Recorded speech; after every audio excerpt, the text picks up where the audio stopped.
think that they are know maybe, but because they're aware that customs are not fulfilling, they merely just remember SARA has tried. They merely just remember SARA has tried to use that go, but it's something that needs to contributes to illicit. There's a need for training. Contributes to illicit. There's a need for training. It's about in partnership and policy on the repatriation remains an object. But South Africa, whether we are going to national fund for the return and this one of the meetings that I of UNESCO, it's just in South Africa, but me that the people who pay the country seem to have more lead in any we fix. Okay. It's obvious African Union very much lacking.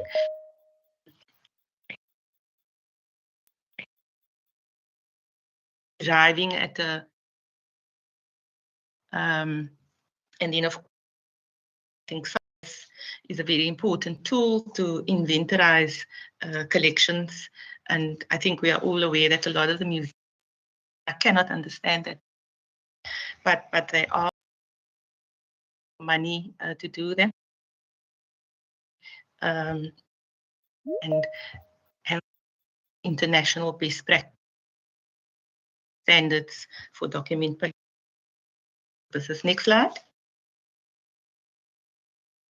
And so yeah, so this is just, I thought I'll just do a cycle, of, and it's not in any particular order. SARA may be on the top, but it doesn't necessarily mean that SARA coordinates, but I do think SARA has a very important role to play.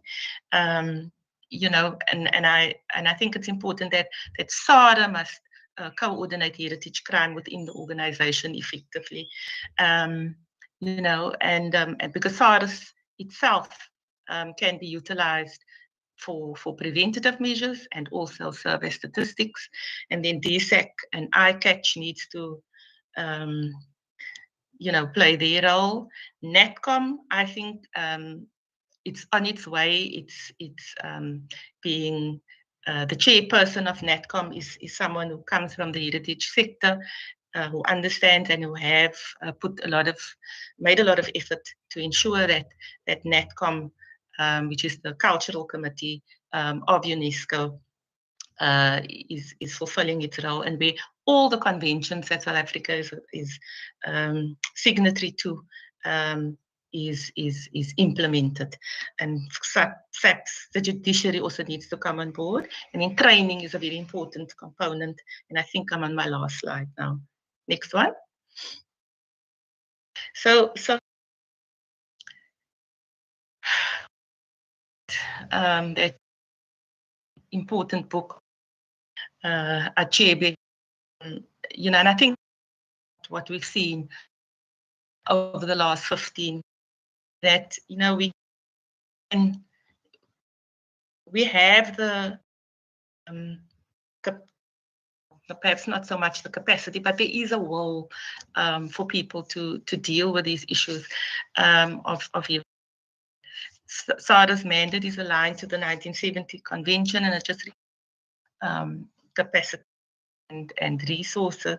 And I look at each officer crime and the crucial, not just, but that is the actual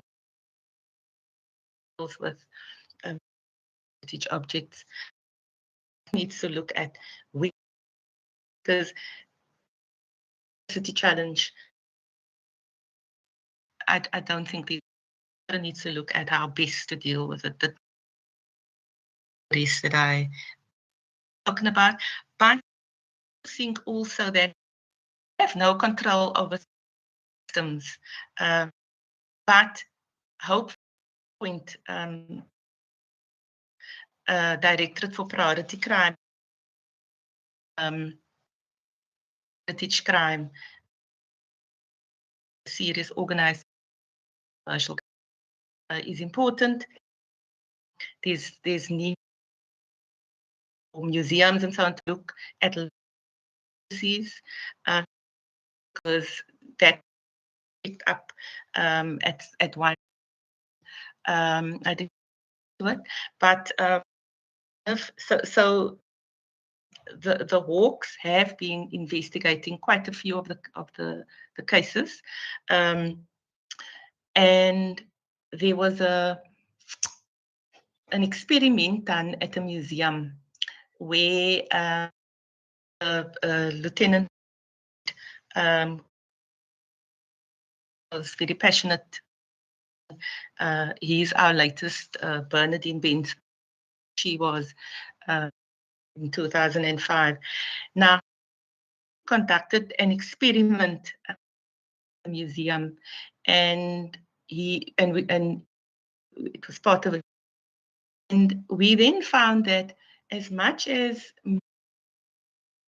all reporting and so on, there was no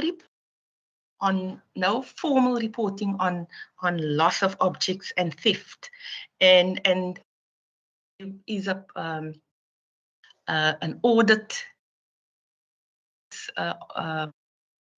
auditing purposes, which is very much a requirement in organization. There was no loss policy, objects that of the collection.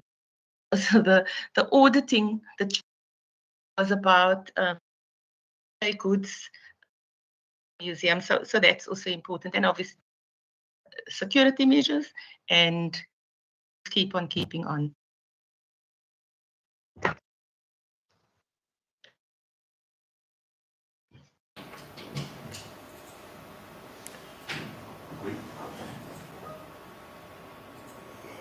Thank you very much, Regina, and thank you very much for a wonderful presentation. Due to time, we'll go through to the next speaker.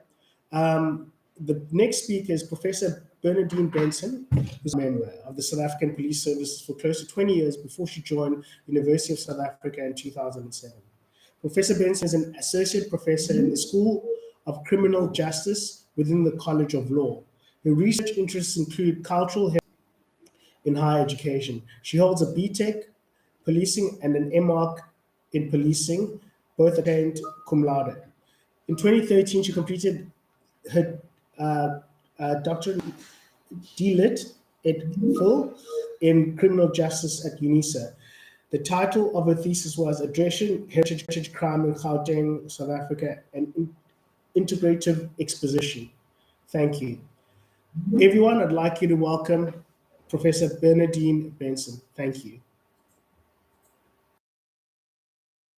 Thank you so much for this very, very warm welcome. It is my this morning. As mentioned, I'm City of South Africa. I'm in museum.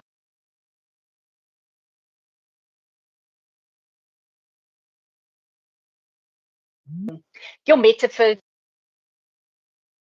So I of SEPs.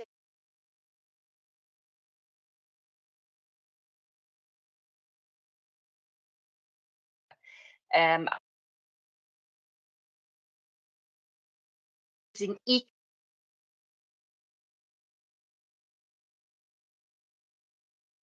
unfortunately, there is so little this crime not even have its own it impact on human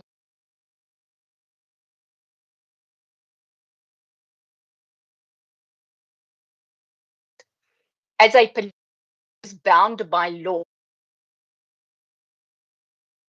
of law.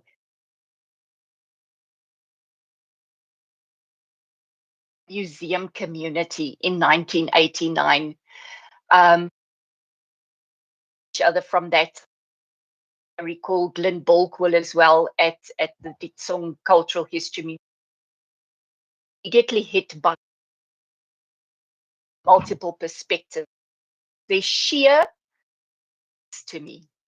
My rigid constitution was not accustomed to something like this, but like the museum grew on me to that I remain separated, attached by the roots. I want to start this morning by the very to raise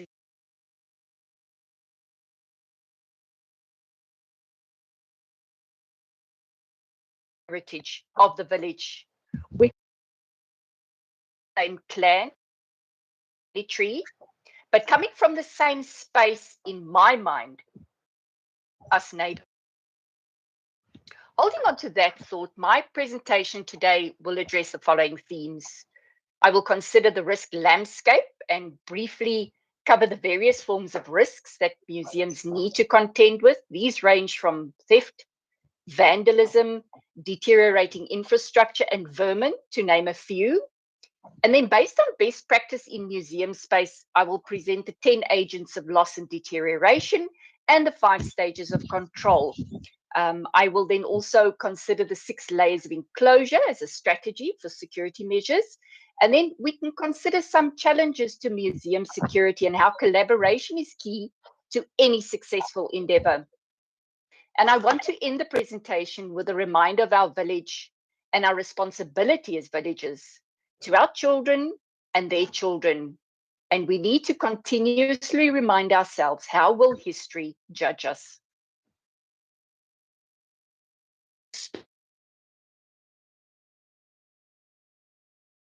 Heritage, the objects,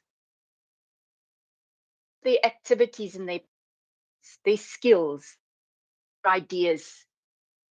It's all if we witness, become participants, irreplaceable.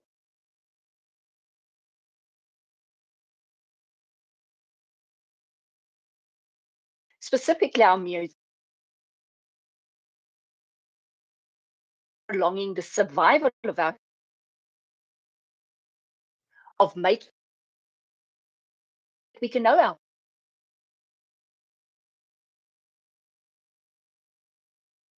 how best to and then to act on is not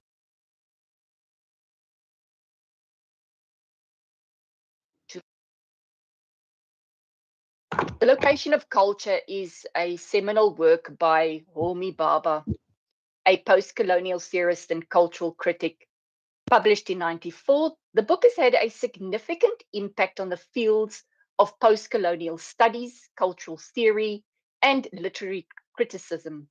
The book offers a complex exploration of the concept of culture and its relationship, identity, power, and representation. In this book, Bhabha challenges conventional notions of culture, identity, and representation by proposing a theory of hybridity and ambivalence. Bhabha examines how cultural identities are constructed and negotiated in the complex interplay between colonizer and colonized, the center and the periphery, tradition and modernity. The central thesis of the book revolves around the concept of hybridity and the third space. Bhabha argues that cultural identities are not fixed, stable entities, but they are produced through a process of negotiation, adaptation, and ambivalence. He suggests that cultural identity is formed in a third space, that emerges between the dominant and the subordinate culture, where new meanings and identities are generated through a dynamic interplay. Barber emphasizes the concept of mimicry as a form of resistance, where the colonized imitates and appropriates the culture of the colonizer, subverting its power.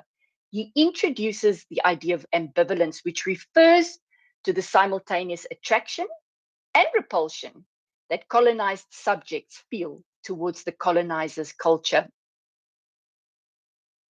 Heritage managers in this space have the enviable task to prioritize and make choices about how best to use available resources. We've heard from Regina that these resources are scarce and seem to be getting more scarce. Collections, building monuments, and vulnerable. This means that they decide among options such as either increasing security against theft or vandalism, or improving building maintenance to reduce water leaks, installing air conditioning in collection storage areas, or hiring specialized pest management services, installing fire alarms and fire suppression systems, or implementing disaster response plans, building new facilities, buying conservation materials, and intensifying conservation treatment. How do they decide which? In the 2016 joint publication of the Canadian Conservation Institute and ICROM, they published a handbook, the ABC Method, a risk management approach to the preservation of cultural heritage. This diagram and one or two that follows will be taken from this text. But before I speak to the diagram, permit me to lay a foundation.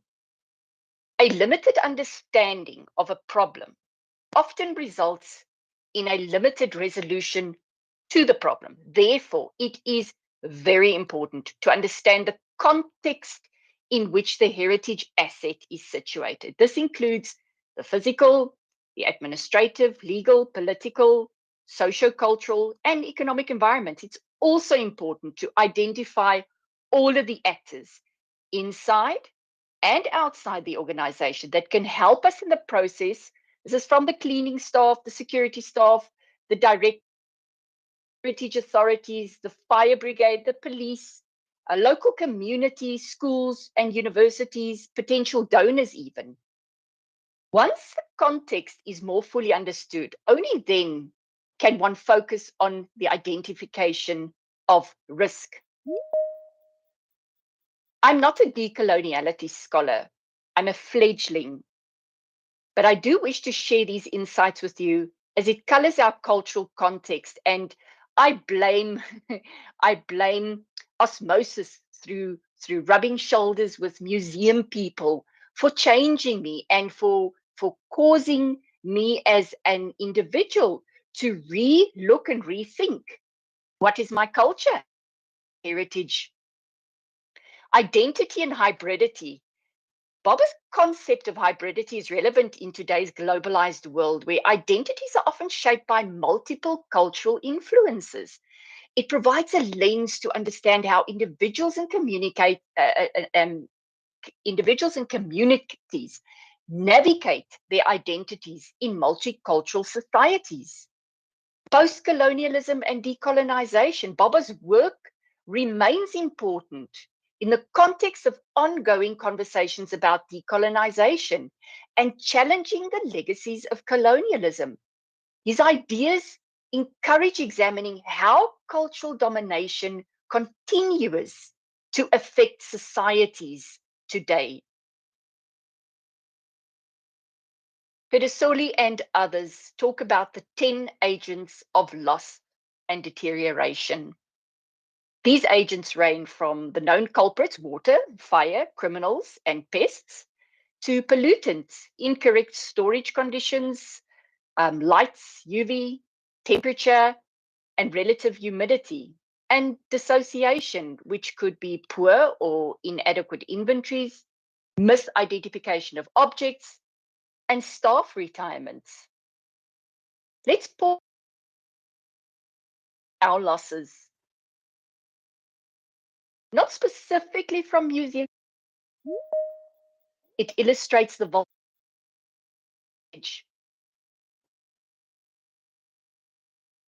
Jaeger Library or the Jaeger said correctly in 20.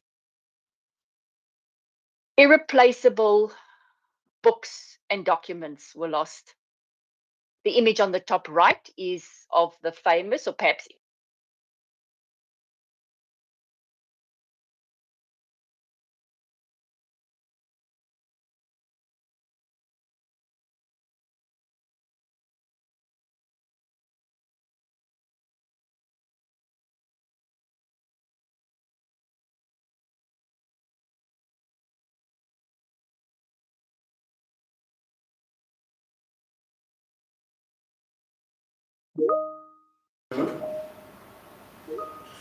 Sorry, Professor, could you please unmute? You just got unmuted for muted for a second. Thank you. okay. Back. Yes. Yes, you are. Thank you. At that stage, the government department was not even aware that the painting was gone.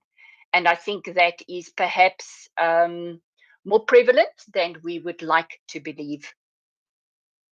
Now, the 6 layers of enclosure, also by Perezzoli and others, imagine a heritage item and think about the different layers that exist around the item, as shown in the diagram. If the object is from a museum collection, then think about the packaging in which it is stored in the storeroom. What type of packaging? Is it a packaging which is conducive to the longevity of the item, or will the packaging leak chemicals into the object? The support on which it is displayed, either in the storeroom or on display, the storage cabinet, or the display case, the fittings of that, the storage or exhibition space, the room in which it is kept, the building where the collection is kept, and the surrounding of the building, the site. And last but not least, the geographic area where the museum is located, the region.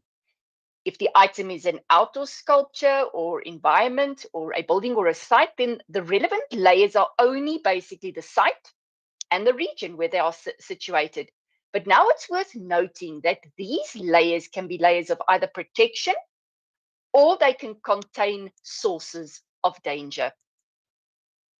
The 6 layers of enclosure around heritage assets discussed in the previous slide are vital. When developing options to reduce risks, it is useful to think about what can be done in each of these layers of enclosure to reduce the occurrence or the impact of each risk. For instance, an example of the risk of opportunistic theft of objects on display in a historic house museum, for example. One could think of measures at each layer of enclosure, such as attaching an object to the base or the support, displaying the objects inside a showcase, installing security cameras in the display rooms, forbidding the entrance of visitors carrying bags, backpacks, and suitcases inside a museum, for example. This will also prevent people from accidentally bumping off items that may be on platforms which are not secured.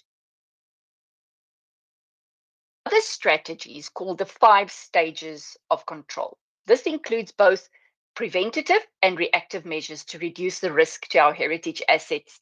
And I think Regina mentioned in her talk that prevention is, at the end of the day, better than cure. Good risk management always integrates both prevention and the reaction. So the first step is to avoid the cause of the risk or everything that makes the risk higher. This is the first logical thing to do and the most effective when possible. Lock the cases, secure the items. The next is to block the agents of deterioration. If it's not possible to avoid the risk, to put some protective barrier somewhere between the heritage asset and the source of the agent. Then detect the agents of deterioration and their effects on the heritage assets. It's important to monitor the different agents so that we can react quickly in cases that threaten or begin to damage the heritage assets. So detection is not enough. We need to respond effectively when a problem is detected. In law enforcement, we have a saying, and I think it comes from America: see something, say something. If there is a dripping tap, tomorrow the pipe may burst. I think we have all experienced how our geysers tend to burst over weekends, after hours, when plumbers are the most expensive. And we need to have our finger on this button. Respond to the presence of damaging action of the agents of deterioration on the heritage asset. This stage includes all the planning and the preparation to enable a quick and effective response. Detect and response should always be considered together when we are developing options to reduce risk. Recover from the damage and losses caused to the heritage object. If everything else fails, the only option is to try to recover the items or parts of the heritage assets affected by the agents of deterioration. Various actions can be taken to ensure successful recovery.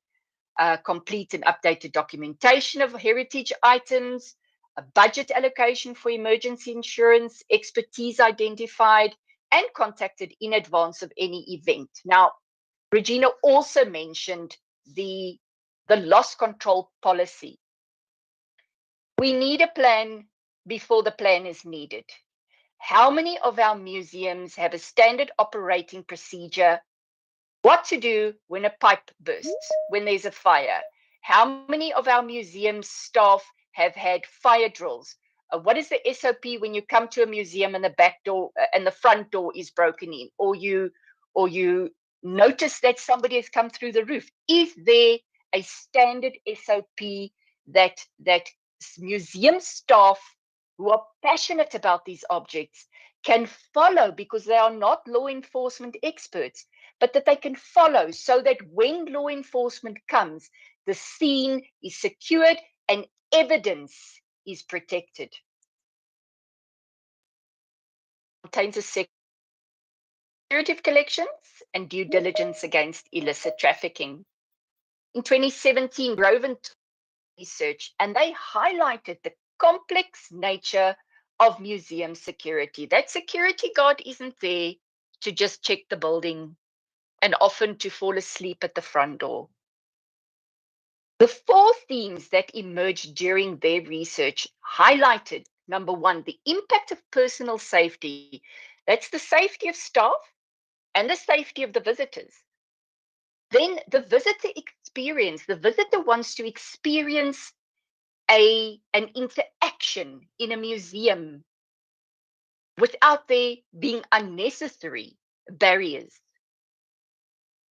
Then object, of course, there has to be protection for the object, and repeat victimization on museum security. So there are some places that are just more vulnerable, and there are criminological theories that explain, for example, the theory of delinquent places. Unfortunately, museums are in cities where they have decay of the environment, and the decay attracts criminal elements, making the museum, and I know the Johannesburg Art Gallery was victimized several times, making them vulnerable. Now, the issue of crime prevention security in ICOM ethics for museums refers not only to the obligation of the museum to protect and preserve its own collection, but also to adopt measures to combat the illicit traffic of cultural property. Now, we know, we've all heard of the UK incident where the curators, because several objects went missing from his museum without him knowing it. The Code of Ethics further underscores the importance of having museum professionals who are competent and experienced to carry out their tasks. Now, in my experience with the museum staff since 1989, I've come to know the majority of the museum staff as passionate people, people with a love for what they do, who are well trained and who are unfortunately not always adequately resourced. Regina mentioned several times collaboration. I want to continue with some more thoughts about representation and stereotyping, globalization and identity, language and translation and intersectionality. There is a saying that no man, no human is an island. Barbara's exploration of the stereotypical representations of marginalized groups speaks to contemporary debates about media representation, what is authentic, and the dangers of perpetuating harmful stereotypes. Stereotypes that don't build, harm. Globalization and identity. The concept of the third space provides insight into how individuals, you and I, negotiate our identities in a globalized world where cultures and ideas are interconnected and constantly in flux. Baba also emphasizes on language as a site of contestation and negotiation can be related to discussions about linguistic diversity, translation, and the politics of language. And then lastly, the intersectionality. He highlights the complexities of identity formation at the crossroads of multiple social and cultural factors. And I think South Africa at this stage, we are almost like a melting pot of this. Reading the bios of all the presenters of the webinar, I'm so amazed, and I'm really struck by the collaborative power of the human mind, and to the department and the brains that brought this together. I applaud you. Our cultural legislation framework situates that all police officers are heritage inspectors. Regina, it looks like you and I work together on our presentations, but it shows you the overlaps. Perhaps it could be a drive again to revive this capacity within the law enforcement community to take up this task again. Mindful that based on available information, it would not appear that crime is out of control, but the fact that it's happening cannot be disputed. Do we want to wait for the house to burn down totally before we react? And to expect only one part of the village to take responsibility for the protection of our cultural property is definitely not wise. If there's any hope to achieve the protection of our cultural heritage, our society, yes, is impoverished, but not just on the side of financial and psychological needs, but as a society, we might have committed the rotten moral decay. Apologies, Professor. We've got 2 minutes left. I'm almost done. Thank you very much. Now, when people are hungry, they steal. First and most basic need, as indicated by the hierarchy. One can meet all of the needs, but when a village has lost our identity, then what is the purpose of it all? Who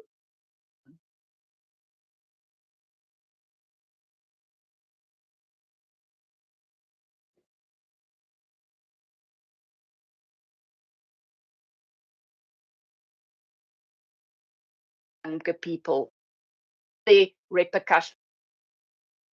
Our youth powered with real power, the power of identity, not labels, but roots. Thank you so much, Princess. I will make my afterwards. Thank you so much.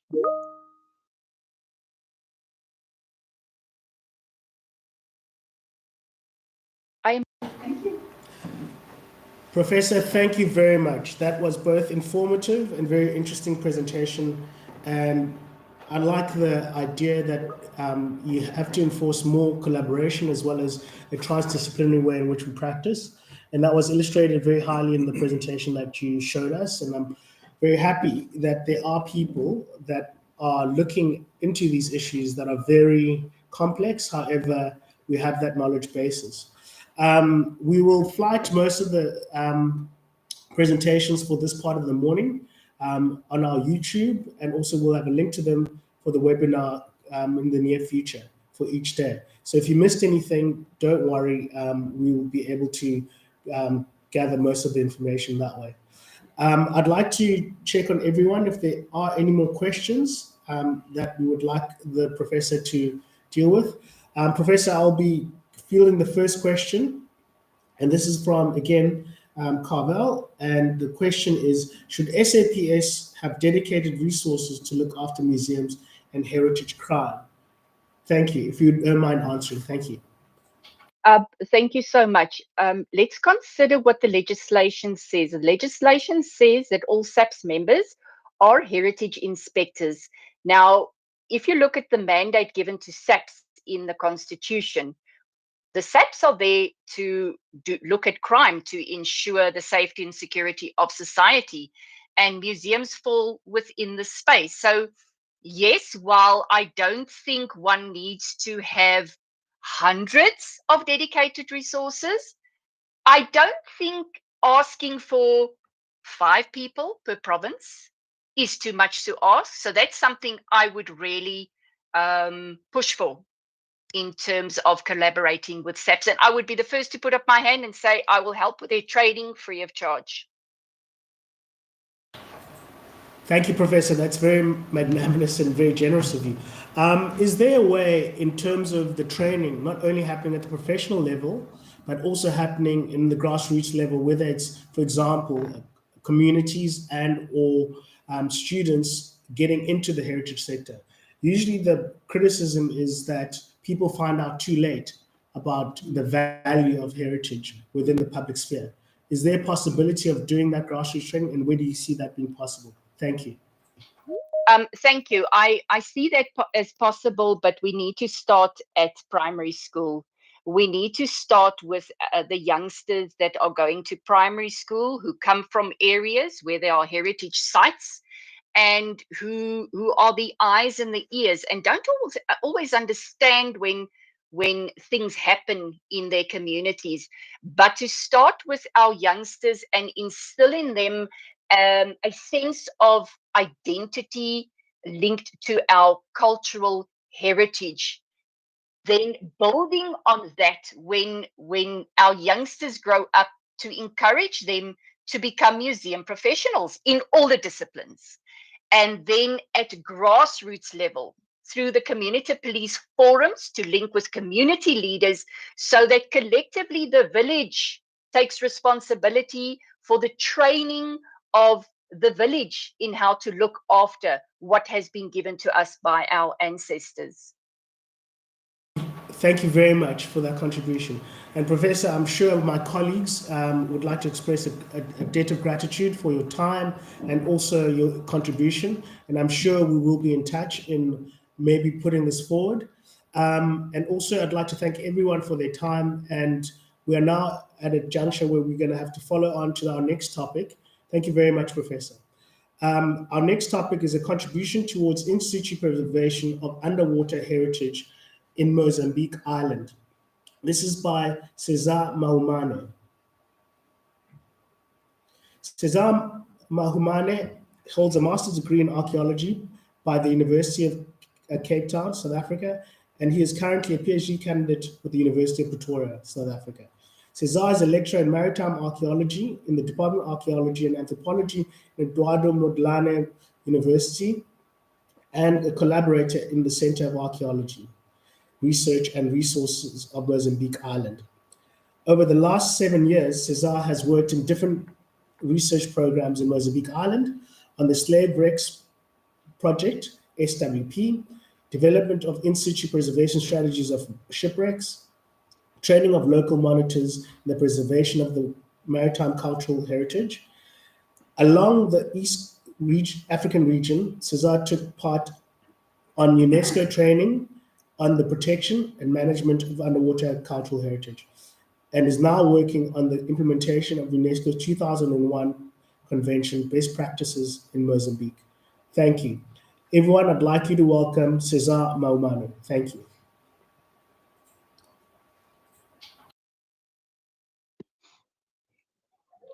Hello, can you hear me?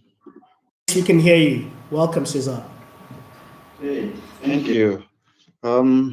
First of all, I would like to say thank you for having me in this seminars. It's really a great pleasure to be here and sharing some of the insights and the work that we have been developing in Mozambique Island. So I'll start sharing my screen.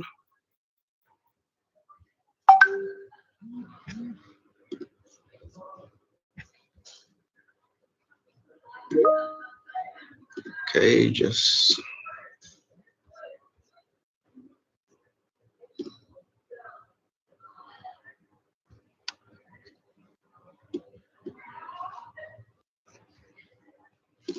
a minute, please.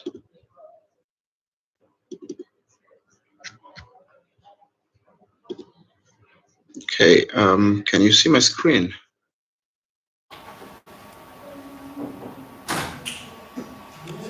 Yes, we can. We can see on the screen, but it's not sharing yet.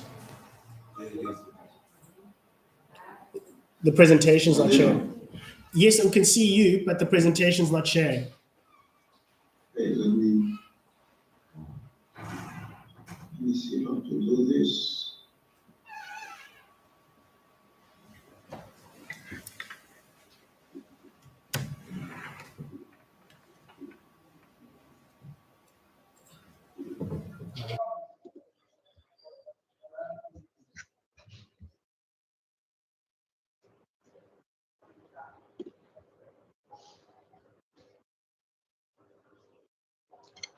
Is it there now?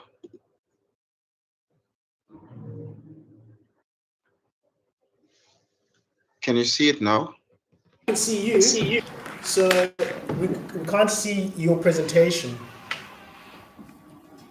Oh,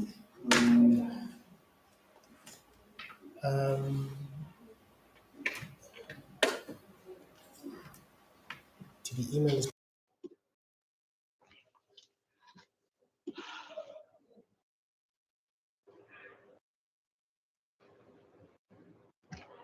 I'm not sure what not seeing it.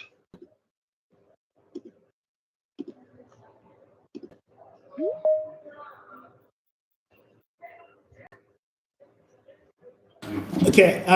Go to the presentation, and then we'll share from our side. We share a screen, yeah. And then maybe switch off the camera, and then just go to share.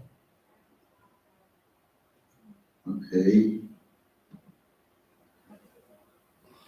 Can you see it now? No, not yet.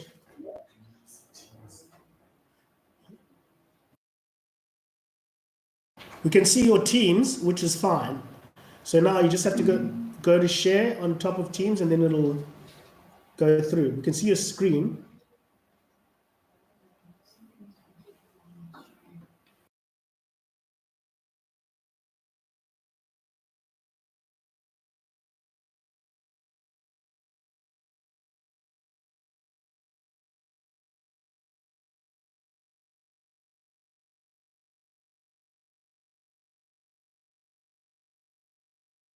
No.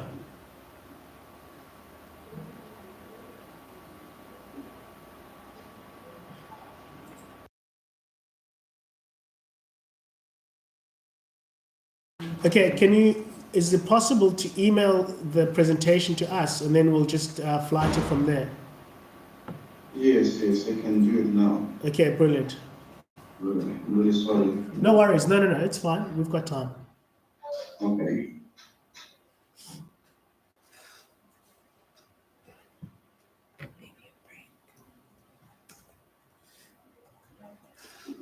Everyone, in the meantime, can we please take a 5-minute break in order to sort out the technical issue? Thank you.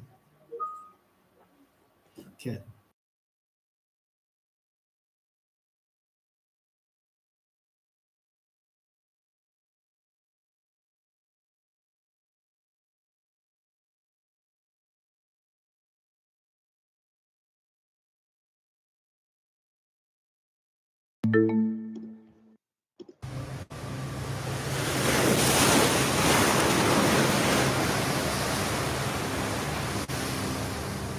The company arrived at this remote place when wind rose in such a way from the southeast that it was impossible to enter here in Table Bay like it is normal in this case. The company in the greatest anxiety. Thank you.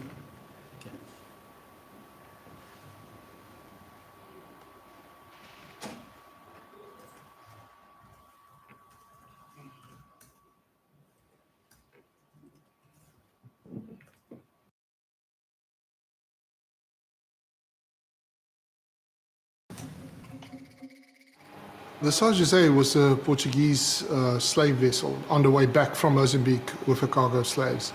The ship wrecked in our Cape of Storms and just lay there for about 200 plus years before we rediscovered the wreck. To our knowledge, this is the first full-scale effort to document a shipwreck of a ship that was carrying slaves.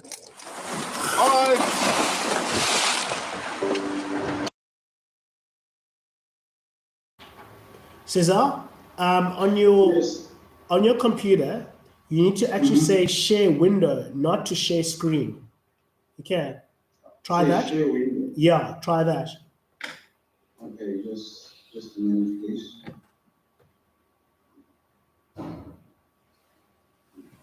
Share window. Yeah.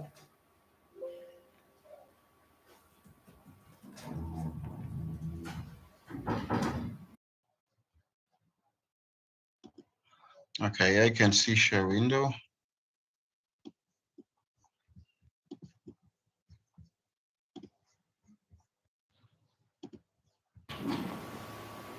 Yeah. And then click on your presentation. Can you see it? Not yet. Just click on the presentation after you share window, and then.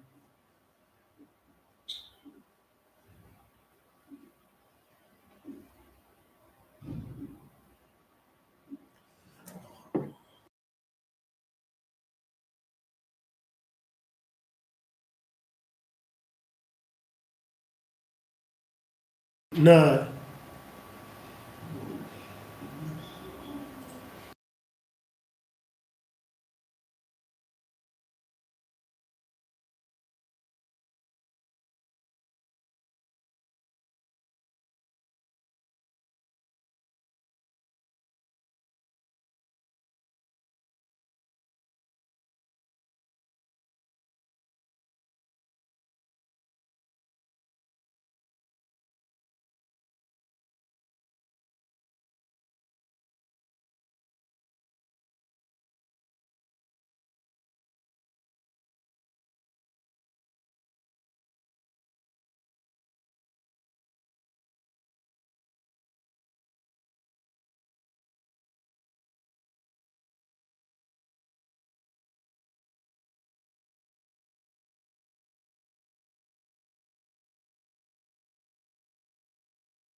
Just send them your email address. You guys can.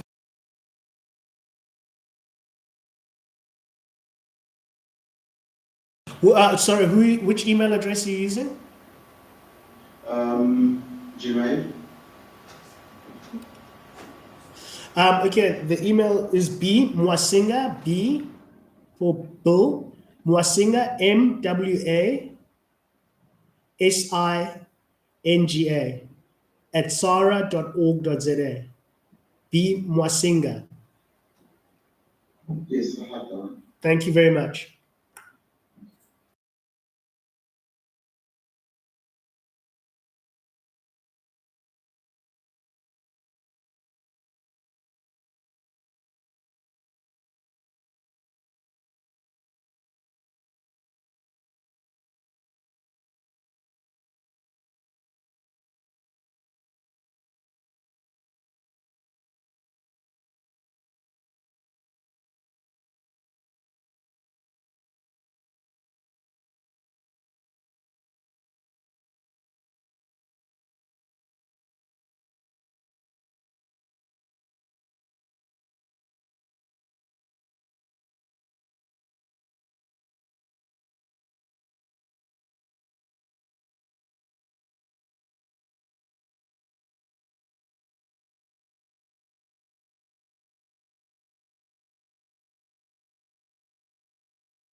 Yes, Ben is looking into it, and we are, as soon as we receive it, we'll flight it.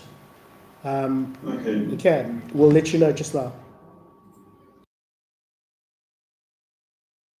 Don't worry, this is normal. It happens sometimes.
Okay, Cesar, Yes. let's try even from your side. You had a screen there, which you basically had your presentation. Can you go back to that? And then, because that was projecting, I think you just needed to go to the next tab next to it because you are presenting from Google Drive, I think. Just try what you did before. So you are seeing my screen. Yeah, just share again, yeah, your screen while we retrieving your email.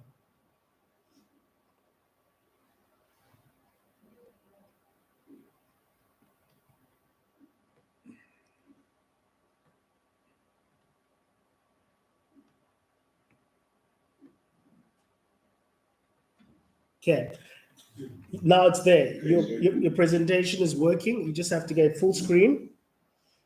Okay. I think it's because you're sharing from online and it's a bit slow. Oh, okay. And you have to, yeah.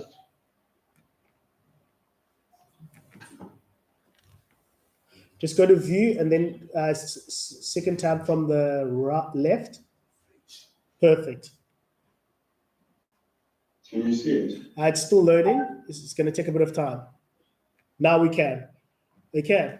Everyone, I'd like you to welcome Cesar Moumane, and he's about to start, and we'll give him enough time to go through the presentation, and then afterwards we'll have a few minutes for questions. Thank you very much for all your patience. Dr. Cesar, take it away. Thank you. Thank you. First, I would like to apologize for all this inconvenience. I mean, I was not expecting this to happen, and say thank you for having me in this seminar sessions. And I'll be talking about the work we have conducted in Mozambique Island, specifically looking to in situ preservation of underwater cultural heritage. So first of all, I would like to give a location of this island, which is located in northern Mozambique, in a province called Nampula. The island is located almost 200 kilometers from the mainland, so it has a bridge that connects the island with the coast, which has 4 kilometers. So throughout the history, Mozambique Island has been one of the main trade areas from the first to the second millennium. And since then, we have generated a lot of underwater cultural heritage, especially shipwrecks from different time, from the Portuguese, I mean, European shipwrecks, and we now looking to one of the evidence that might be also a shipwreck of a local vessel. So all of these heritage, all of these underwater cultural heritage has enriched this island and altogether contributed to build a strong cultural connection that is linked to the Swahili coast along the Eastern African region. So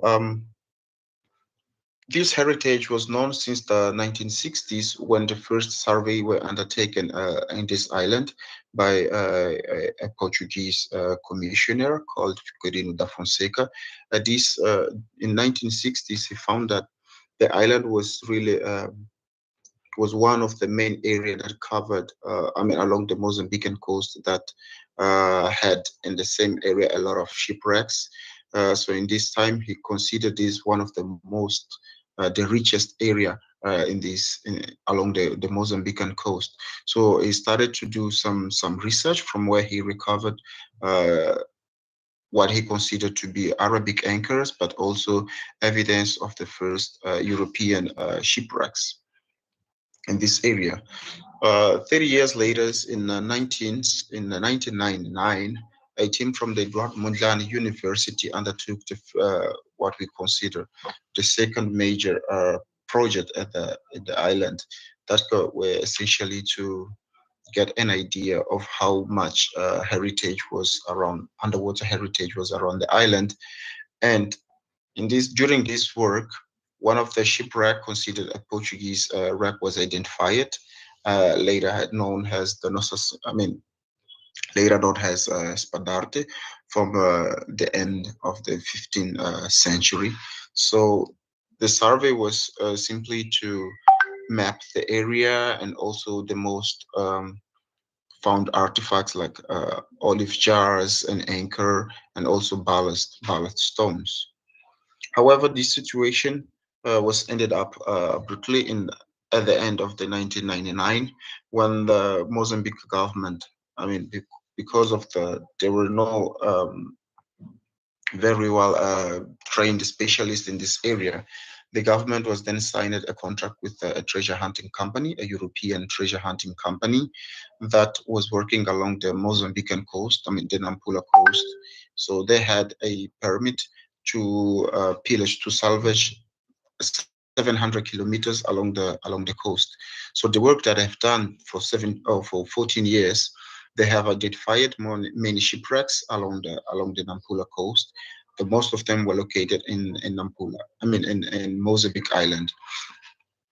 One of them, they've collected a collection of mink porcelain, considered one of the richest so far have found along the eastern African coast. And they've also dug another two shipwrecks at the island, and a number of other shipwrecks along the coast of Angoche, also in the Nampula province.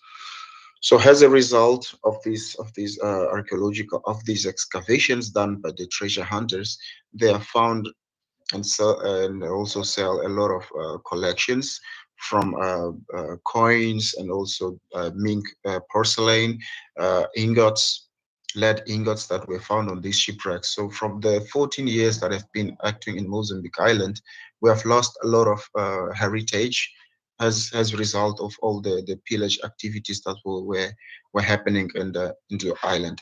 However, due to the international pressure and also the fact that the university here at Mozambique has established a course in archaeology and heritage management, pressed the government to end up this contract, to cancel the contract with the treasure hunters, which happened in 2014.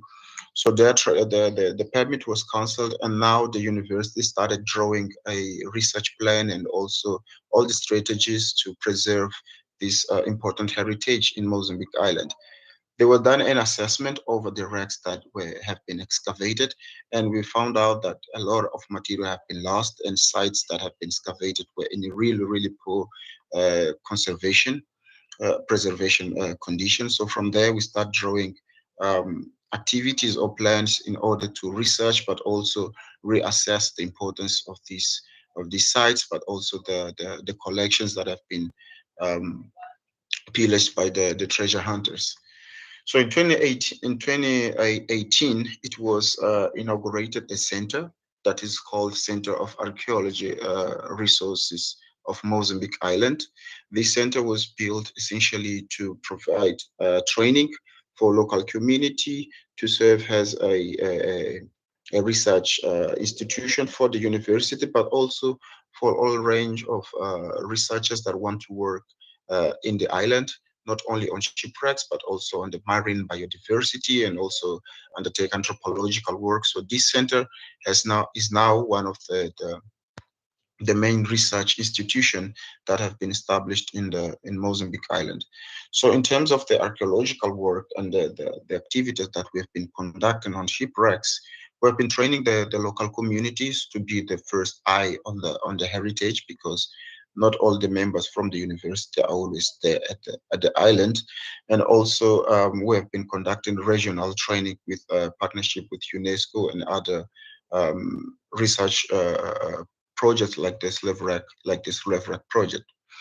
So in terms of the preservation of these shipwrecks, like looking to the in situ perspective, so far we hasn't raised any artifact from these shipwrecks, because we still don't have an optimal condition to their conservation. So what we have done is an assessment of these shipwrecks.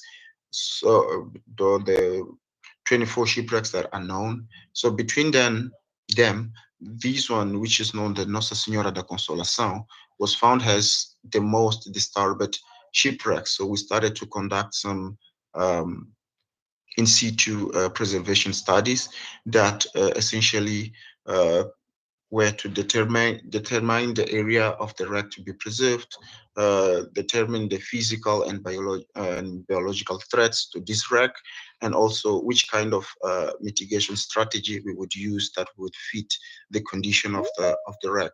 So the methodology developed was first to map the area using the non-disturbing survey methods that were essentially measuring all uh, the features that were still on site, and also developing photogrammetry. This was the first time we were using these techniques to record the condition of a site in Mozambique Island. So we have used photogrammetries on the site for more than 3 years, and we've built different models to compare how the site was changing along time. So using these two methodologies, or these two techniques, like the direct measurement and the photogrammetry, we were able to get different level of results and analyze the condition of the site in order to draw better preservation methods. So we have also conducted some physical measurement, like looking at the condition of the water conditions, and also the worms that might be destroying the site. So in 2019, we've measured the temperature of the water, the speed of the currents. We have collected results on the dissolvent oxygen, the presence of light, all of which are responsible to keep the environment where this wreck was has a kind of a threat, and how we would solve this situation. So we've also collected the sand samples in order to get an idea of which kind of sediments do we really have along that area. So when we analyzed the results, they showed that we had a variation in terms of the temperature, and also the presence of dissolvent oxygen, which so these two were creating condition to development of wood borers. So they were these kind of worms that were eating the wood, and as a result, the wreck, it is a wooden wreck, was getting degraded really fast. So to mitigate this situation, we start to also analyze the condition of the wood, which kind of biological threat we would find there, and looking to the images and the laboratory analysis that we did, we saw that the wood were getting very much infested by these wood borers, and in a very few time we would lose the main hull of this wreck. So we need to take an action in order to preserve this site in situ. So one of the method that we used to mitigate this situation, after we have assessed all the physical and the biological condition of the site, we saw that using the geotextile would be an optimal condition to preserve this wreck, because the wooden hull was already fragile, and we couldn't use a heavy material to protect the area. And the geotextile is a kind of a mat that we put on top of the site, and has a lot of advantages.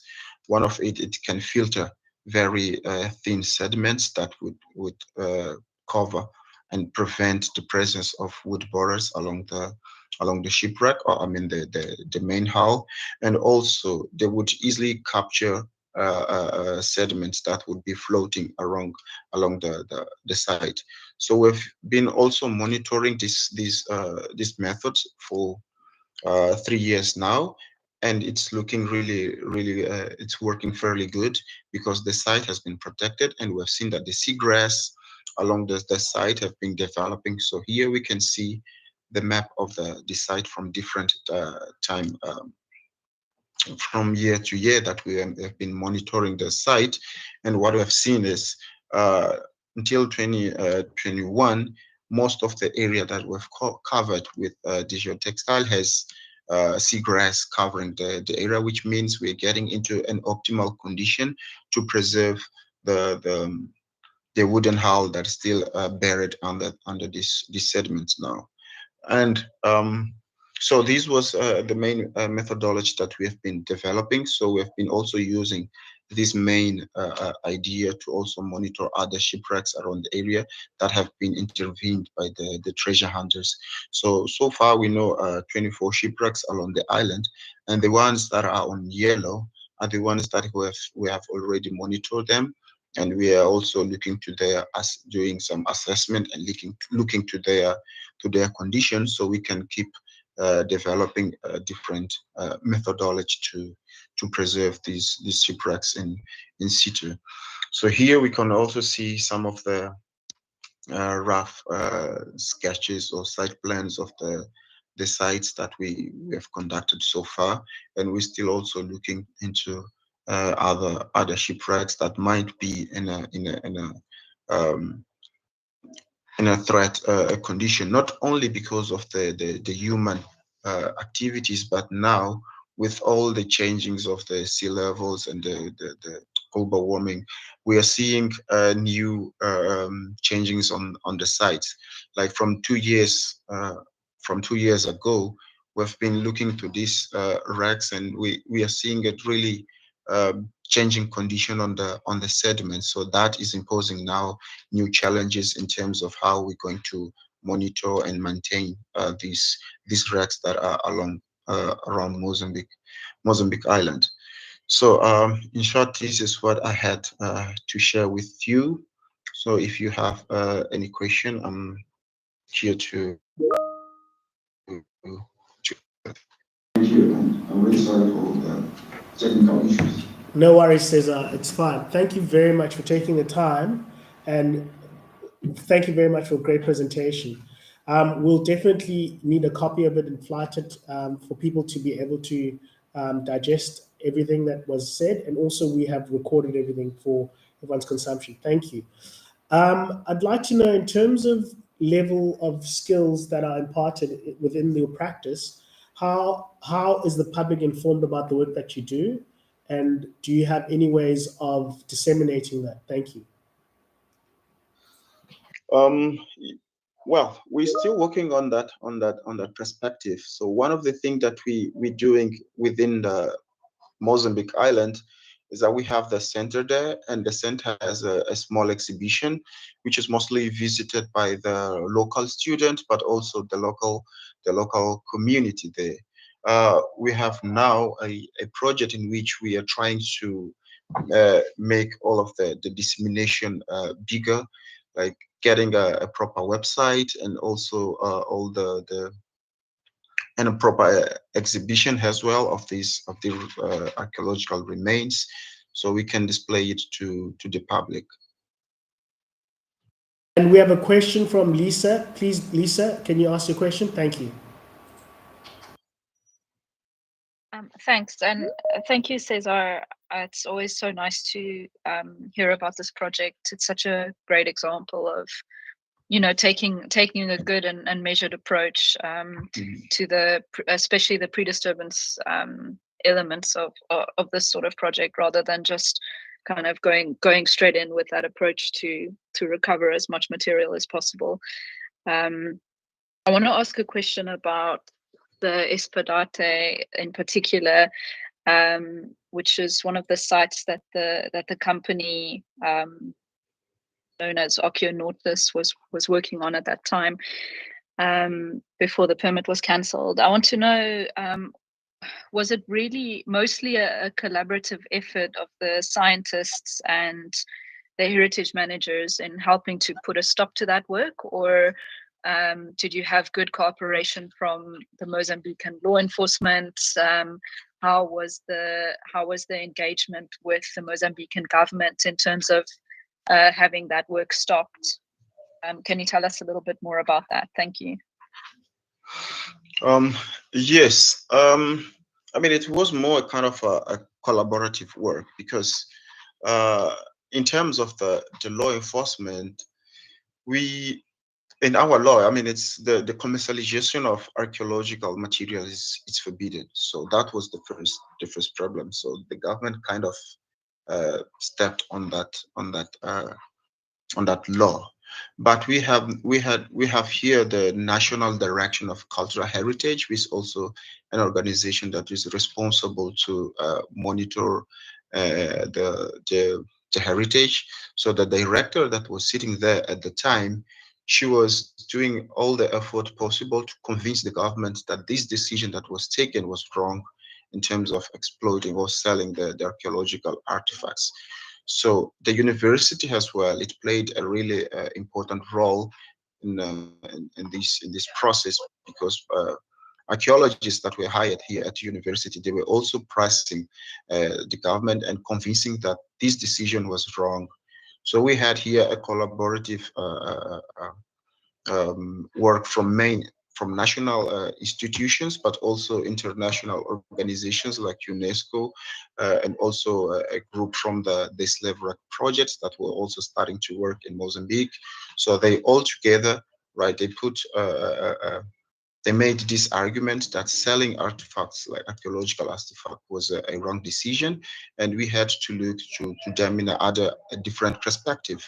So since then, the government was then when they decided to do the assessment of the whole 14 years that company was there, and the result of this assessment really shows that we have lost a lot of archaeological of heritage there, and that the decision that was taken in that time was wrong. So now we had to look into a different perspective in terms of conserving and preserving this heritage uh, for the well-being of the community.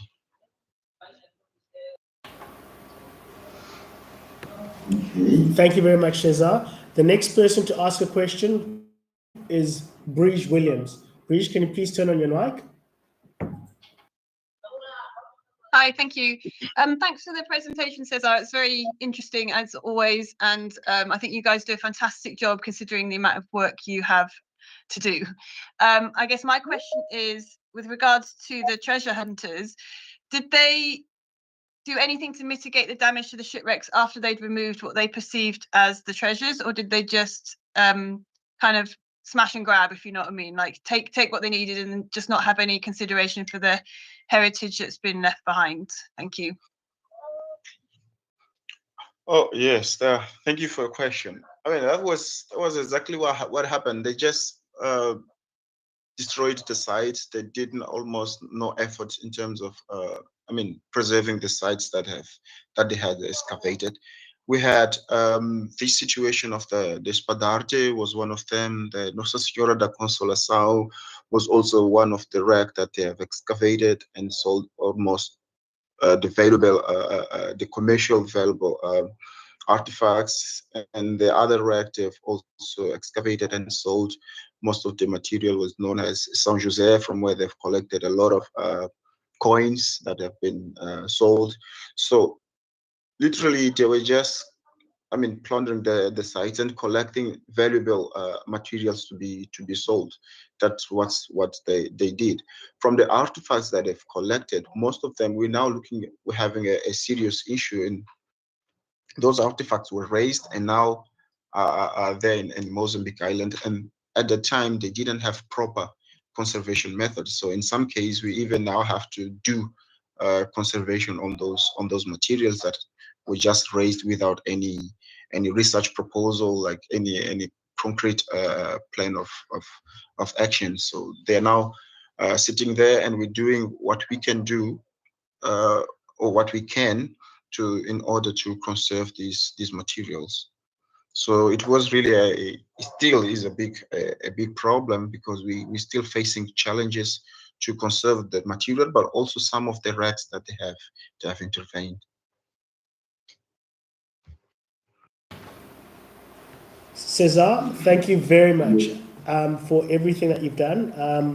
I think both your presentation and also the answers shed a light into the work that you do, and I'm sure most of us have learned a great deal. I'd like to again thank you very much for the time that you've taken, and I'm sure we'll be in touch. Thank you very much. Thank you. Thank you very much. As we now go on with our program, to the final speaker, who is part of SARA as the acting manager of the Heritage Objects Unit. I'd like to introduce Leomile Mafutsanyana. She's a acting Heritage Objects Manager and currently responsible for the coordination, identification, and protection and promotion of heritage objects and collections under custodianship of the state departments and their entities. Her webinar talk is focused on the acquisition of objects of heritage significance identified through compliance of the National Heritage Resources Act. Ladies and gentlemen, I'd like you to welcome Ms. Leomile Mafutsanyana. Thank you. Good afternoon, everyone. When I have to correct you, it's more Futsanyana. And good afternoon to everyone. I'm just gonna share my screen. Why do I have internet problems?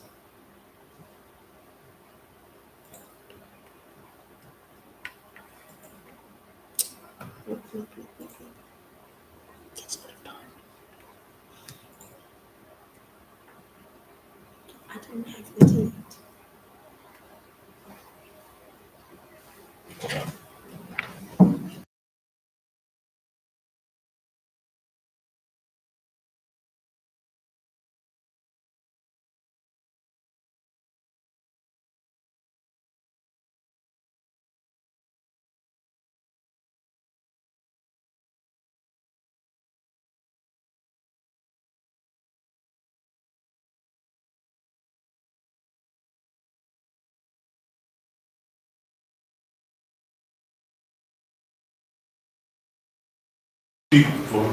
Hi everyone, we just need 5 minutes to connect.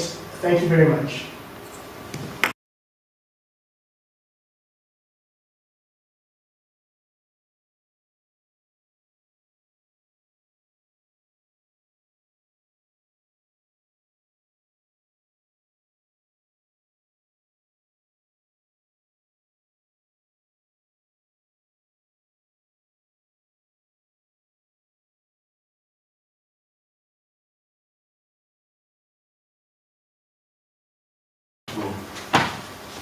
We're back, everyone. Leomile, please continue. Thank you. Thank you, Tawani. As introduced, my name is Leomile Mufutanyana. And well, I'll skip the introduction part as I had prepared that as part of my speaking.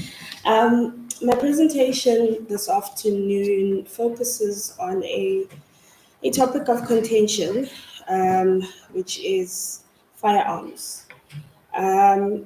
Particularly, I'm going to be speaking about the coordination and the identification of firearms, identification and preservation of firearms of heritage significance.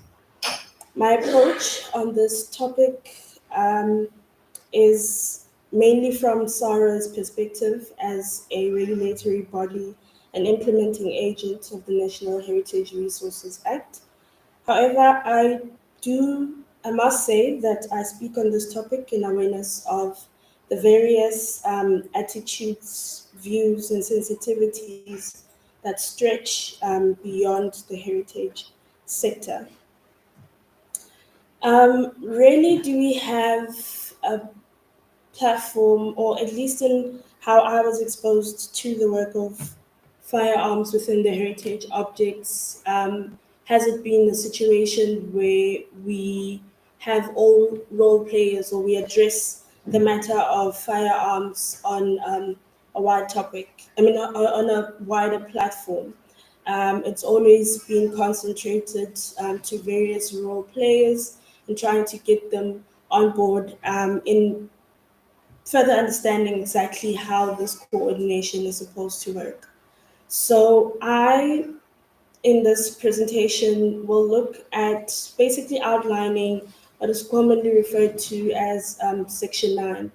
And this is basically in speaking to just the duties that state departments and state entities are mandated with, and some of the rights that come with that, all if we look at it on a wider and a broader perspective as a view of building cooperative governance.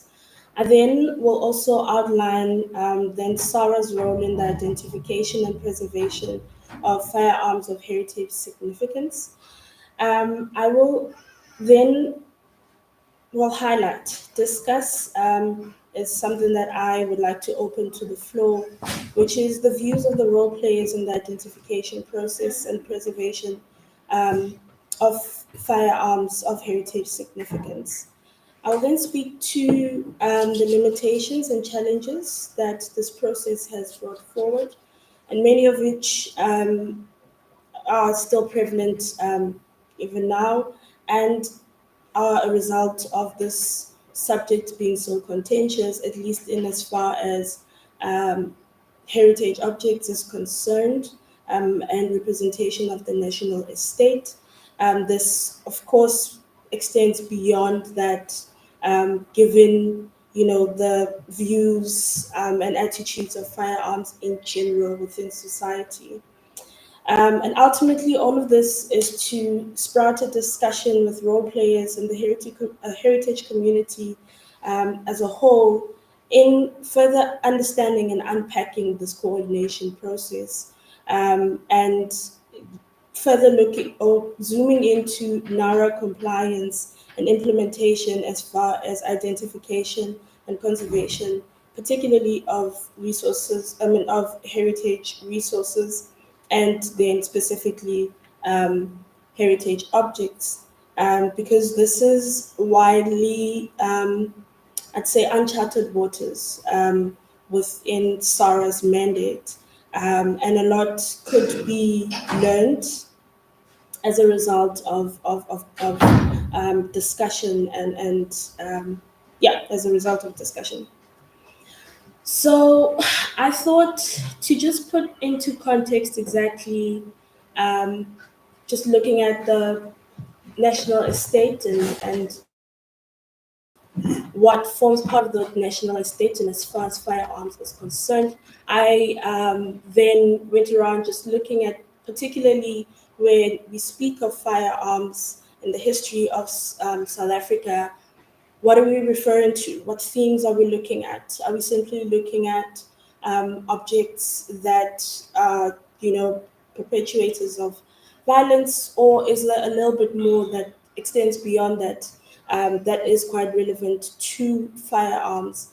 And I thought it important to then highlight it as an introduction to this discussion and conversation. So first, so without diving particularly into the discourse of firearms and military strategy and the technologies and all the warfares as a result, there is other underlying and overarching, you could say, pockets of themes of histories that firearms are supposed to signify when looking at the history of South Africa.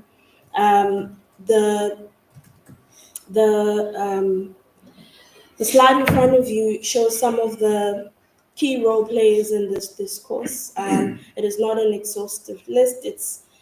And nor does it even cover the tip of the iceberg.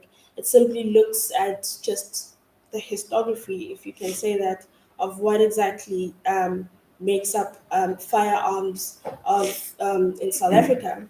So you have Marx and Atmore, who then, quite frankly, look at the introduction of European settlers, of firearms by European settlers.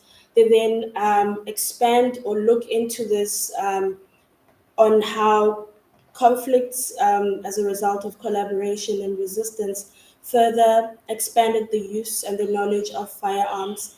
And this is from a inter and intra racial perspective, and basically breaking it down. And then further to that, it's just an understanding that the presence of firearms, at least in how they were expanding and the technology growing within the land, or within South Africa for that matter, was also prompted, measures of firearm control. And it do seem to allude to the fact that that did lead to more ingenuities and technologies that relate to firearms. There's also then the evolution of firearms as a result of political and military tactics, particularly in frontier conflicts and resistance of colonial expansion and rule. Then they also explore the element that firearms are also an indicator of trade. You then have Story, who then wrote a book basically looking at how firearms is linked to political and racial discrimination in the South Africa that we came to know. And with that, I mean, discourse does break it down and it does build it up in some way. But overall, we do see that firearms can be indicators of other intangible aspects of our history.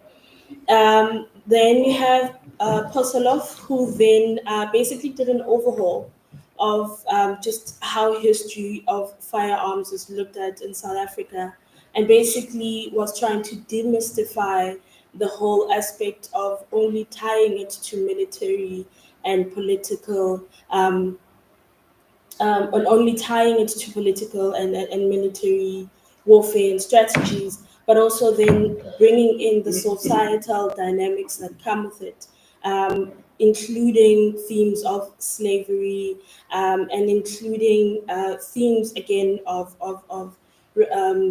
race, and different group dynamics. And then one of the ones that I saw was by Benny Worth, who then was speaking of the role of firearms in the liberation of South Africa. So then you then start seeing it more within the 20th century, and later then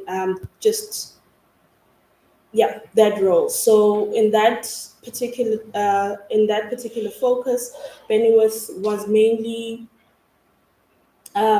looking at the context of a firearm that supposedly belonged to former President Nelson Mandela and was supposedly buried at Lily's Leaf, and the provenance in then exploring the histories of firearms within the liberation of South Africa, particularly because there was a prohibition on firearms that could be handled by people of color, Black people, the list in that sense. So there's also that element, and that highlights it.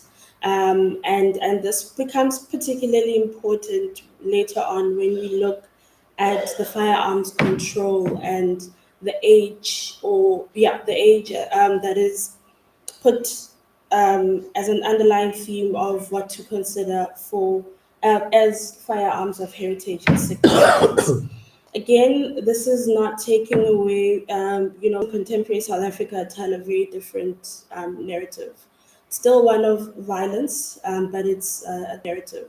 Still one of violence, but it's of a different kind, and it still bears to still talk about it. But the manner in which that needs to be widely discussed within the heritage sector, as to not convolute issues, but also not to overshadow other issues of importance. So given that context and just looking at all the different pockets of history, the firearms are signifiers of, I then looked at section 3 of the NARA, which then speaks to heritage resources of South Africa, which are of cultural significance or other special value for the present community and future generations that must be considered part of the estate. So when looking at cultural significance and that portion that says cultural significance and other special value, we then start seeing that exploration of what exactly is the history of firearms, but how do we signify that, then becomes quite principal in this. And then section 2, no, section basically 3.2 of the NARA then also specifically then notes military objects and objects of significance. Section 32 further then expands on this in stating that these are also protected and need to be monitored in terms of their export in and out of the country.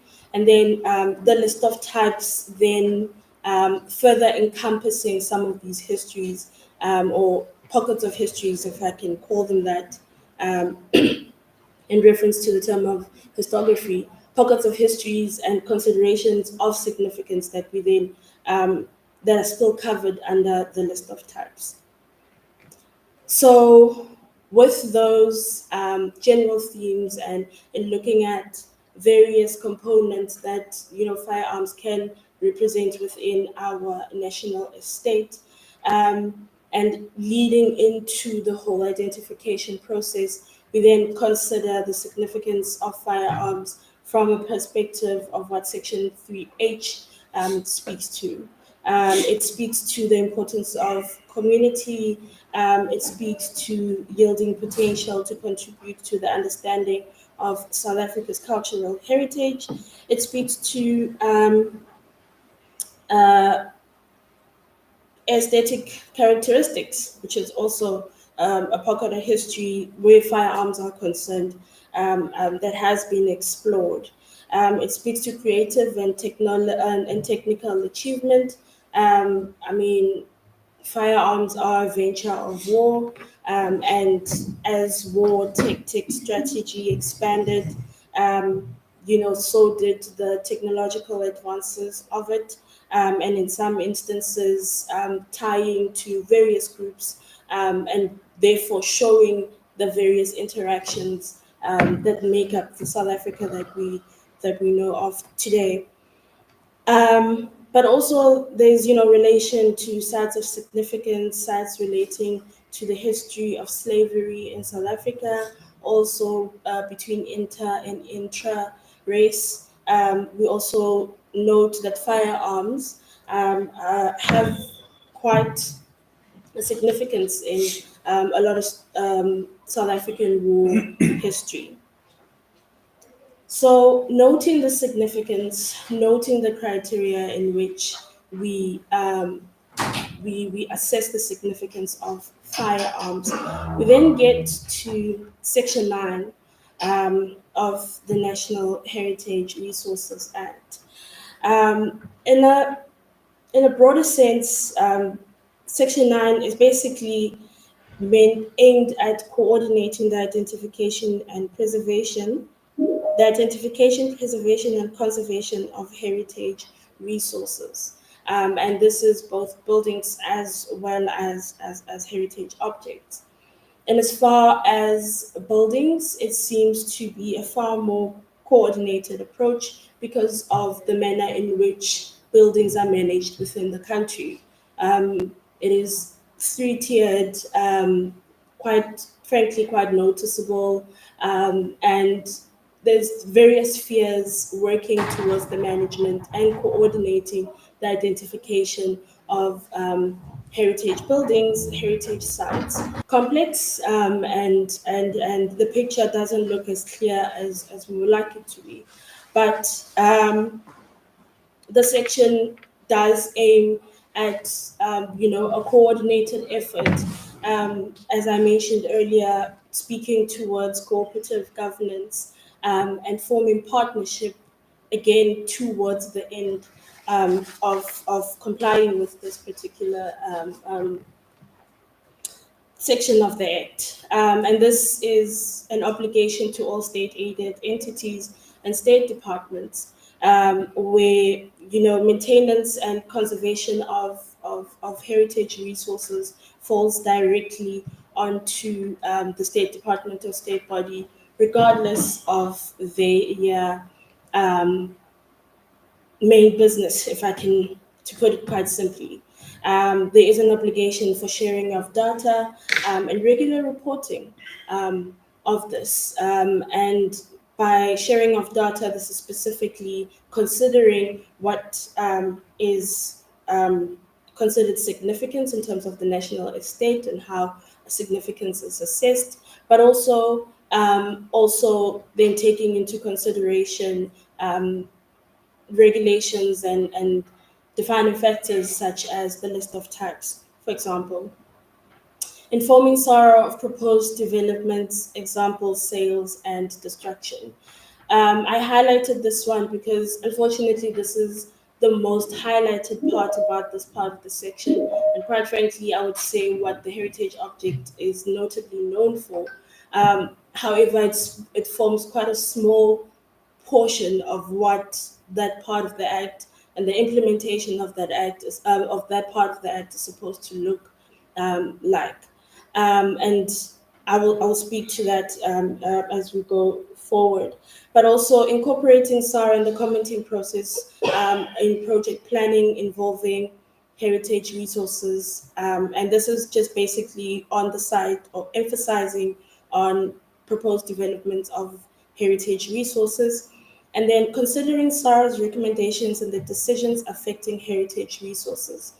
Incorporating mitigation actions required by SARA.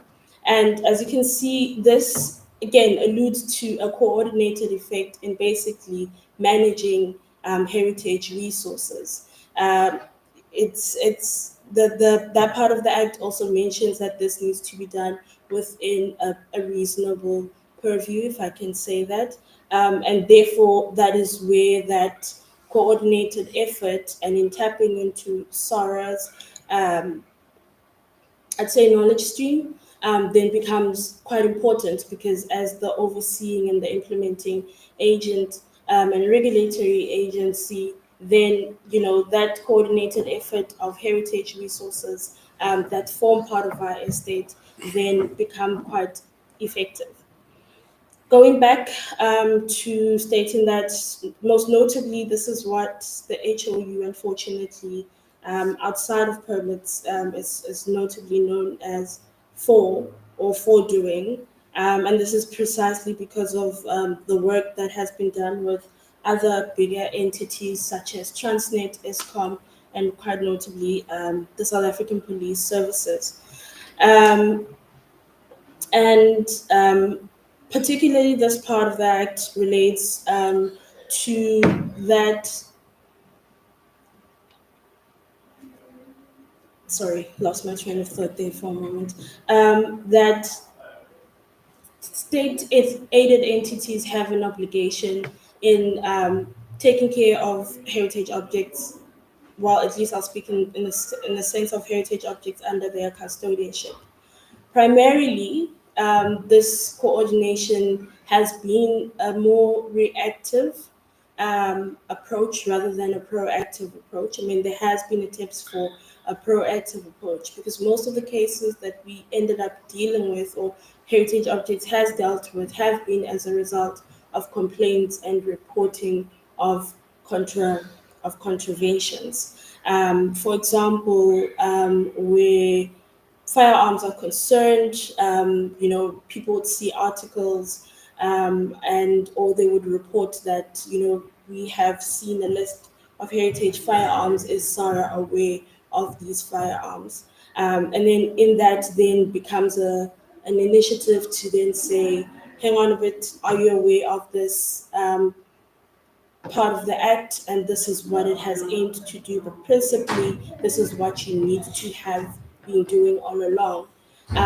And because it's state to state, it's always a better approach to have a collaborative effort rather than, to have a collaborative effort. And later on, I will speak to some of the challenges that come with that.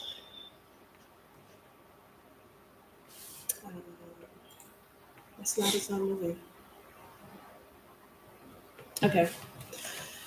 So looking at specifically firearms of heritage significance. The Firearms Control Act of 2000 and the regulations of 2004 mandates the South African the South African Police Services to manage the control of firearms. The purpose of the Act is to protect constitutional rights of life, prevent illegal possession of firearms, remove illegal firearms from society, remove illegal state firearms from society, implement effective systems of control, enforcement of legislation to control firearms.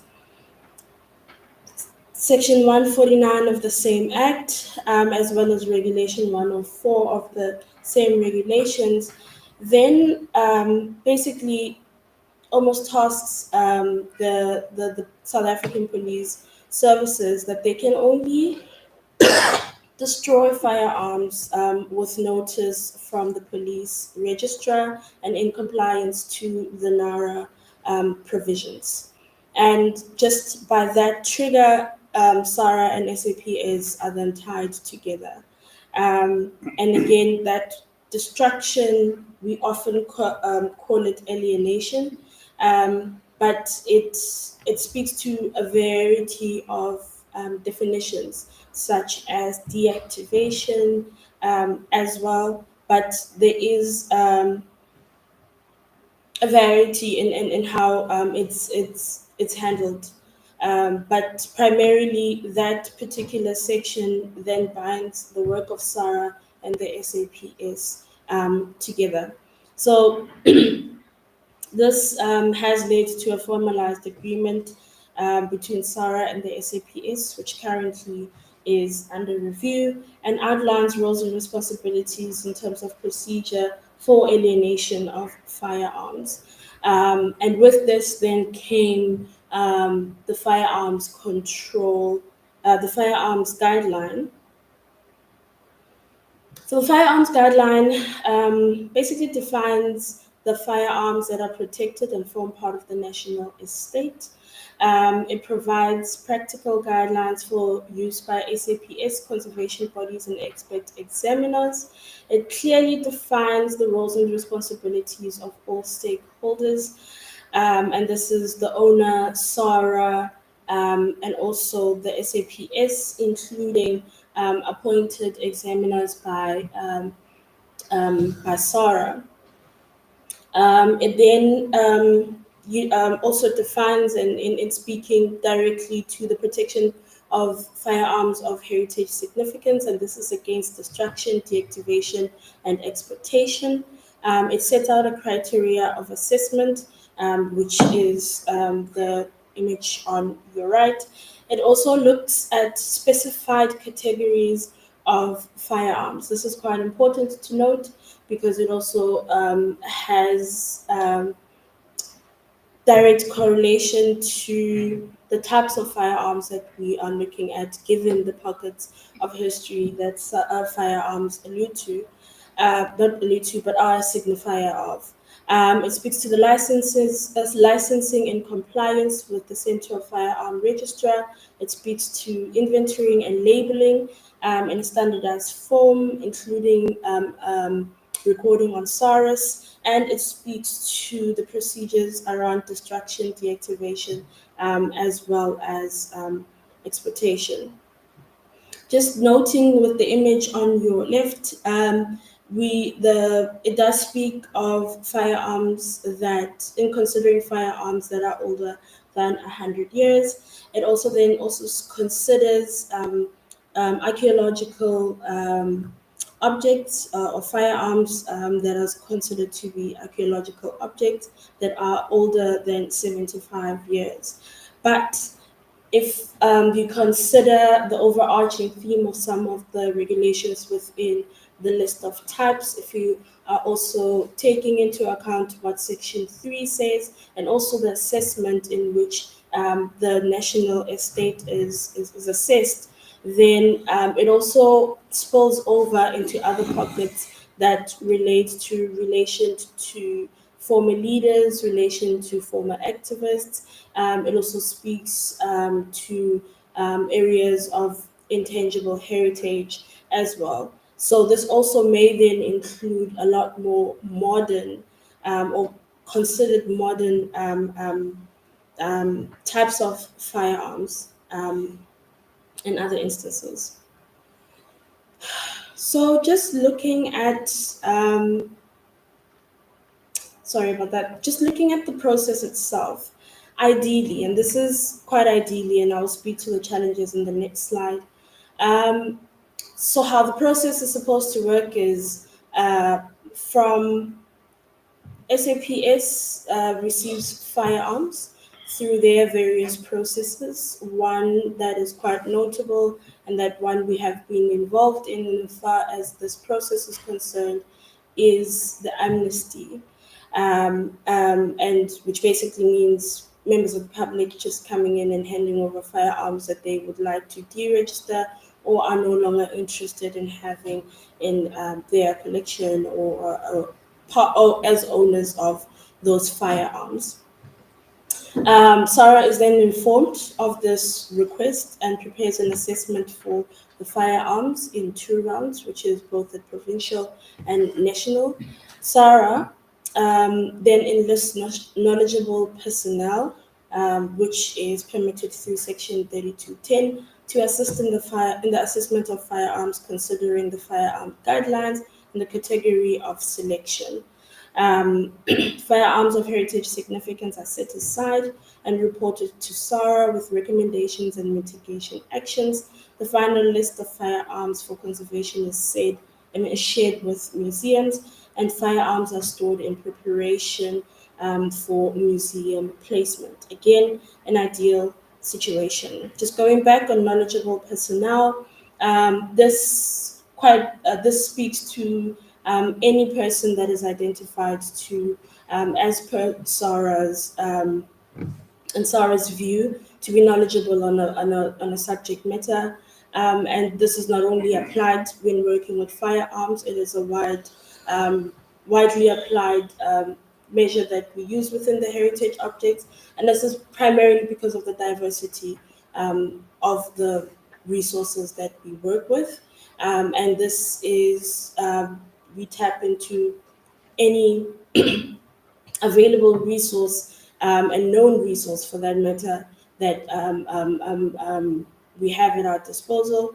And in the process, perhaps if Regina is still on the platform, can then tell us a little bit about how the relationship with the National Arms and Ammunition Collectors and Confederation of South Africa came about. But that is the we do enlist the expertise of those bodies. They are regional branches and regional members that form part of the confederation, and we work with them throughout the country. There is an MOU, again, also under review, that outlines the roles and the responsibilities, and as well as procedures of this whole process. I also made it a note to highlight that when we speak to museums, primarily we speak to public museums. In my very limited knowledge, I believe that this has to do with the fact that even our involvement within this process is all for public consumption, to put it quite loosely. So therefore, with us identifying firearms of heritage significance, it is only then quite fitting for them to go into public museums. This again has also been challenged, and limitations on it have been raised. Drawing to a somewhat conclusion, and at this point, I would also like to not currently, but also just start getting some of our guests within the museum space, within conservation of heritage firearms space, former colleagues, as well as the wider reaching heritage community, to then start, thinking of how this process should look, because it has come with a lot of challenges. It does have its limitations, and part of us bringing this topic to this platform is also to encourage this discussion, because as I had mentioned before, it is becoming convoluted with a variety of other issues, and one in varying critiques and attitudes could argue that given the sensitivity of the subject, it bears in mind to still consider it against backdrops such as relation to crime, and as well as gun safety and gun control. And there has been arguments that sway in a different direction. Professor Benson also mentioned that the heritage sector in and itself has a lot of polarizing views on a lot of polarizing views on the management of heritage resources, and this is one such topic and matter. Just noting some of the overarching things that have been of concern within this process. It's basically the misalignment and misunderstanding of the process, particularly where timeframes, frequency, and then SARA commenting processes are concerned. Has been a misalignment in terms of what the SAPS administrative process requires and the time that it requires, bearing in mind that they are also acting on a different mandate, one from a nation perspective and a constitutional perspective, could say that is that a mandate given a larger presidency over that which we serve. And so because of those timeframes, there are concerns around the storage and the security of firearms that are identified. This then causes almost like a versus match, because then you look at storage and security, and then you start considering what the NARA mandates, which is conservation and protection. And almost always, as we have noted, after the end of each process, these two ideologies come to clash, and there's never a way forward. And unfortunately, because of this, we did see the first of destruction of firearms of heritage significance, and the set of firearms that were destroyed were a result of identification process that ran from the early 2010s, and quite notably, as when having conversation or informal conversation, most have said that that collection actually housed some of special and noteworthy firearms of heritage significance. And subsequently to that, there has been other destruction, again, because of the pulling effect of the two mandates that are supposedly running in unison, but also have polarizing effect in terms of how the implementation is, given the reality that both SARA and the SAPS faces in terms of resource availability. And as you can imagine, then there has been a breakdown in cooperative governance model, because really, how do you respond to contraventions by a state entity as a state body yourself? We are guided within that principle and that model in the manner in which we approach this. However, we ourselves also face pressures, I would guess, that from conservation bodies as well as other interested and affected parties, even that basically are then concerned that is this setting a presidency? There's also an internal concern that a lot of resources is poured into going out to these assessments, because it is a requirement by law and that at the end, at 6 months, then there is a destruction that happens. SAPS feels that they have to do due diligence to their process. We have to do due diligence to our process. However, it seems as if from our side, the NARA is not being upheld as one would wish. Other critiques that have been raised, there has been concern of conflict of interest, and this is a result of a fraudulency case that resulted from this, and quite frankly, someone that pretended to be part of a conservation body walked into into a police station and basically pretended that Sarah had appointed them to be there at that point. Of course, this raises great concern. Measures were put in place in terms of the flow of information, how those appointment letters are captured, and basically that Sarah has to be represented at each of these assessments. Now, as was noted earlier before Regina spoke, she has retired, and now we are a team of 3 expected to carry out assessments in 9 provinces, and relying on outside expertise to actually get this done. Bearing in mind that we're working on a time crunch that is quite strict and stringent, that is not always effectively communicated as it comes from the SAPS.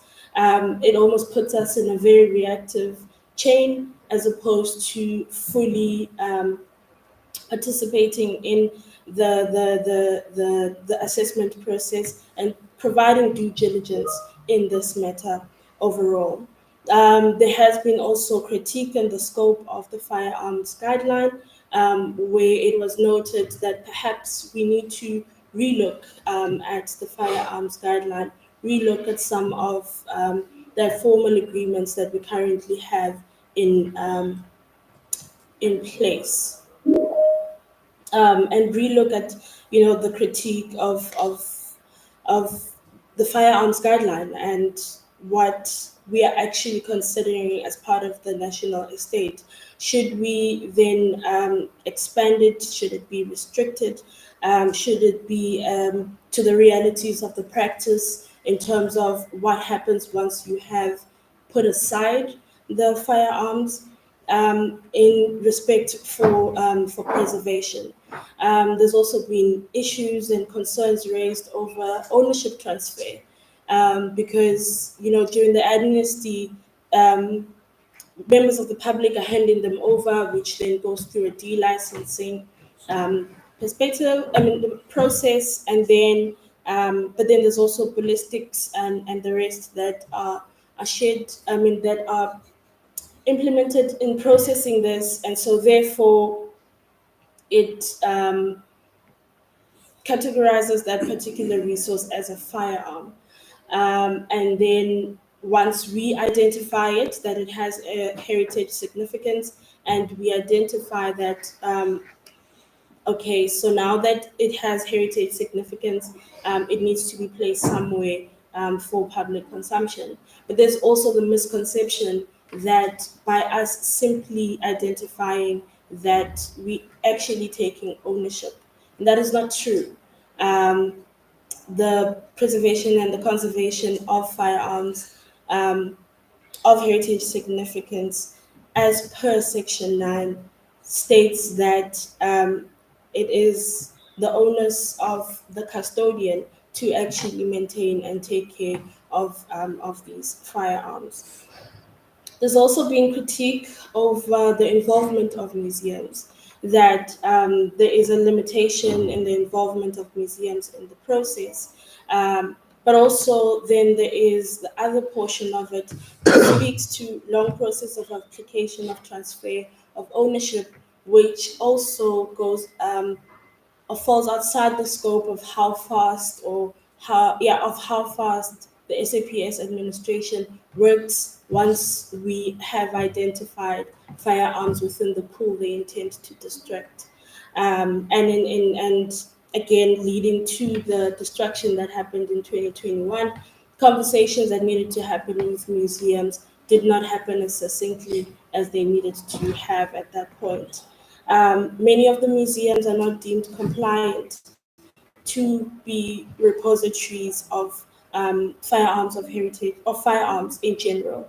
And many of the museums that some of the museums that we have engaged with have spoken to limited resources and an overhaul consideration of basically what they include or acquisition process into their collections. And as I said in the beginning, and I'm sure colleagues would want to, to, to, to have a say in all of this, there is an array of perspectives that come in from the community in the form of conservation bodies, but also just normal individuals in considering heritage significance of firearms, but also just heritage in and itself.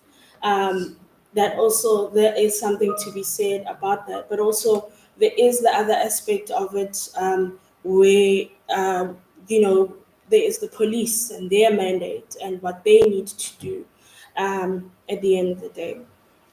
So I invite colleagues to please share their thoughts as far as the application or the implementation of Section 9. Are we doing it right? Are we doing it wrong? Is there something that we are missing? Should we start exploring a different way of doing it? And really focusing on that coordinated identification. Are there pilot projects that we should start considering with collaboration with some of the colleagues on the platform? And basically where we start, knowing exactly what heritage objects lie within state aided departments and entities where heritage is not part of their mandate, but also looking at this process in and itself where firearms are concerned. What are concerns? What are we overlooking? What should we start considering? What are the realities of the museum community? With limited resources, with how research has been done, with repositories, what should we start looking at?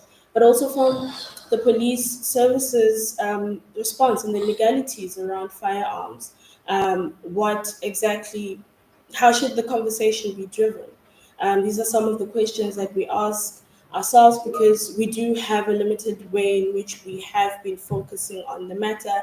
And with the constant distraction and the presidency that, it's not just even firearms for that matter, it's heritage resources, wide reaching in all state entities and state bodies, that how should we start driving the conversation given the realities of some of the state departments. With that, I thank you.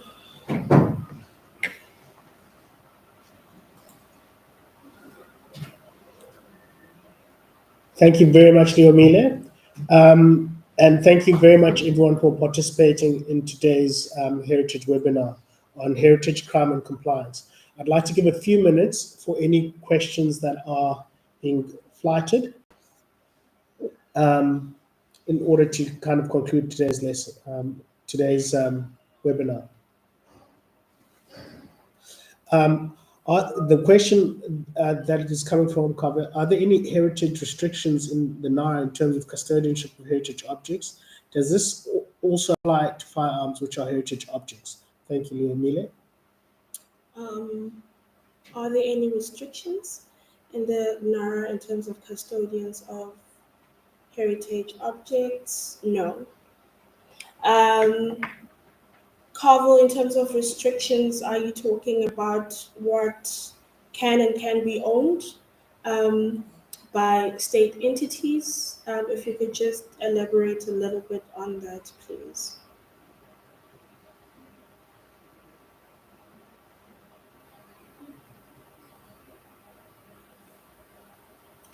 Carvel? Yeah, can you hear me? We can hear you. Yeah, I think the question goes around your last point, and that is the limited resources of museums to deal with firearms in this particular case. But my question goes wider than firearms. I'm just trying to understand, in terms of the NARA, are there any restrictions on any persons, bona fide persons in good standing, who can look after heritage objects? Are they entitled to privately look after heritage objects? As custodians. And therefore, is there any reason why that would not apply to firearms? In other words, if we're looking for a broader custodianship base, why is it restricted only to museums? And trying to find a route out of your question as to how do we find homes for heritage objects and firearms in particular. Taking it from a perspective of, at least as far as the NARA is concerned, as I mentioned in the beginning, that this is meant to, or aimed at a coordinated effort or model in terms of identification and management of firearms. And part of this is that as custodians, they are within their purview to limit where and how these resources are placed, as well as who then gets to oversee it. The NARA in itself does not necessarily limit, however, it does make provisions and leeway for the owners and the custodians to then say who can or cannot be the acquirers of the firearms in this instance. Yeah, I think that, and thank you, Chair. I think that is where I'm coming at, is where does the problem lie? I think obviously the Firearms Control Act has got restrictions on who may not be in possession of a firearm. But that's a separate part of legislation. We need to find a way of marrying those mandates with the NARA mandate. And to say, if the NARA mandate does not have a restriction in terms of the custodianship of heritage objects, then we know that that is not part of the challenge. And even developing what you've alluded to today as a broader base of participation, then we just need to understand what we need to focus on. So I think that is where I was going with that. Thank you, Chair. Thank you. If we could go to Mr. Kieran Heineck, he is in the chat. Kieran, you had your hand up. Please proceed. Thanks, Nobani. I think for me, in my experience with dealing with heritage firearms and the sector as a whole, and firstly, thank Liamile, there was a great job in summarizing a very detailed and complex situation. I think the biggest issue comes in with getting all the different role players to understand each other and understand the motivations of each other.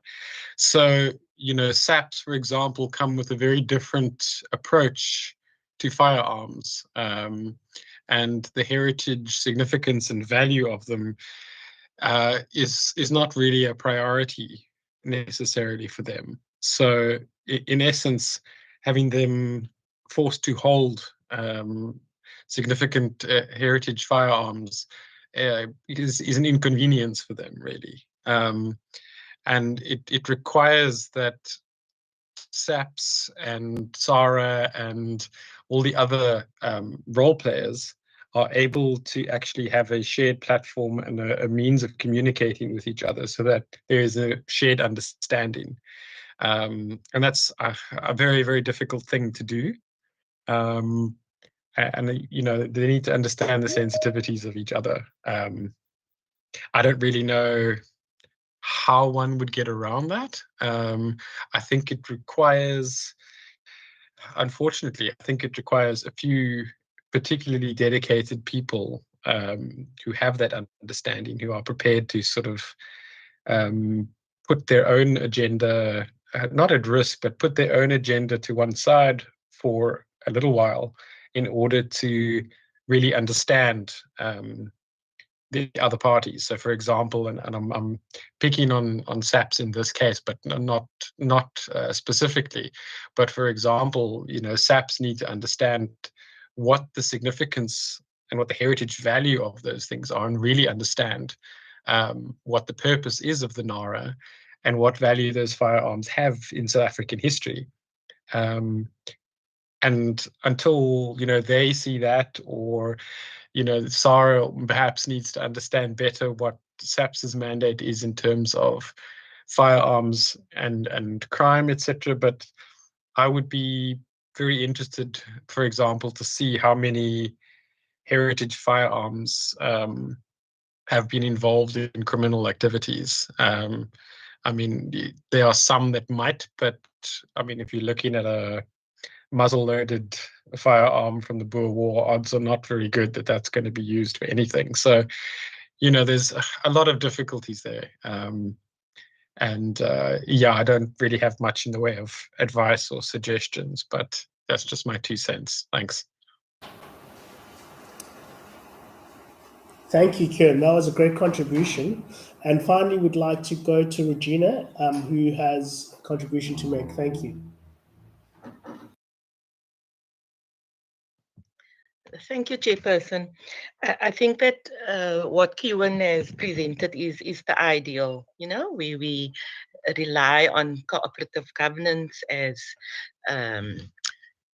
provision is made for that in the Constitution. But for me, SAPS has become very much like customs in that they don't want the responsibility. And I say SAPS has become like customs because it used to be an absolute pleasure to work with SAPS before. They even used to have a storage facility at Silverton dedicated for identified firearms.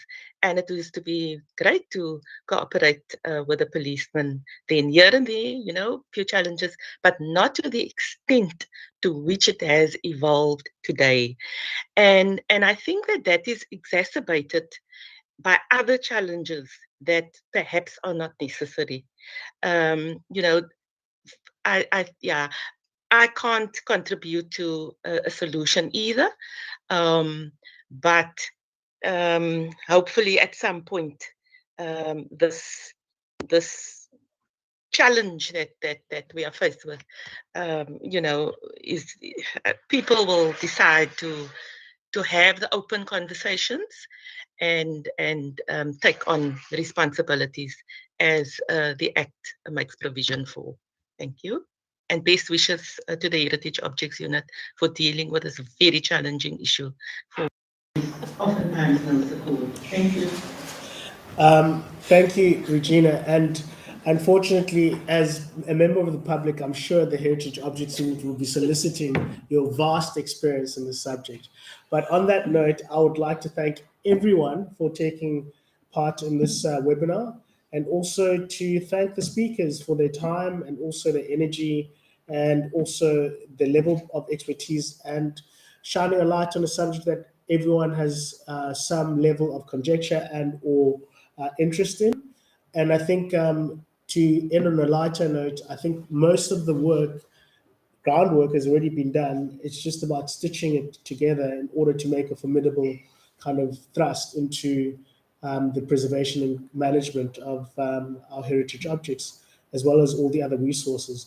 And from us in South Africa to our friends across the way in Mozambique, Cesar, thank you very much for enlightening us on the broad amount of work that you are engaged in your home country, and we hope to either visit you or us having you visit us in the near future. On that note, I'd like to say thank you very much. Yes? Before you conclude, yeah, no worries. I would just like to invite everyone in the audience to please switch on your microphones. So you have heard me correctly. please switch on your microphones. Please switch on your microphones. And please give a big round of applause to all our key speakers and our fantastic program director.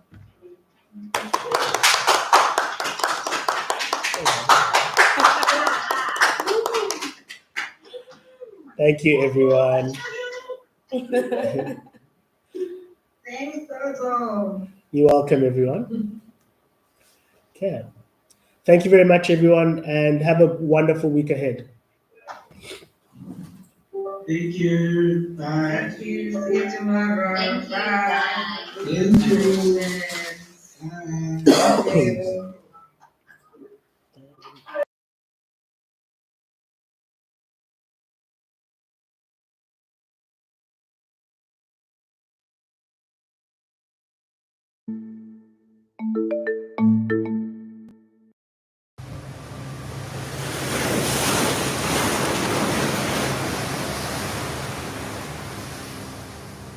The company arrived at this remote place when the wind rose in such a way from the southeast that it was impossible to enter here in the Table Bay like it is normal in this case.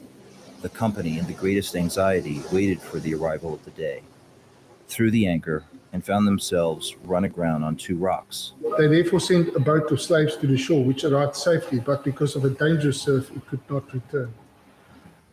The ship broke to pieces, through which they afterwards found out that 212 slaves, which tried to save themselves, died. The São José was a Portuguese slave vessel on the way back from Mozambique with a cargo of slaves. The ship wrecked in our Cape of Storms and just lay there for about 200 plus years before we rediscovered the wreck. To our knowledge, this is the first full-scale effort to document a shipwreck of a ship that was carrying slaves.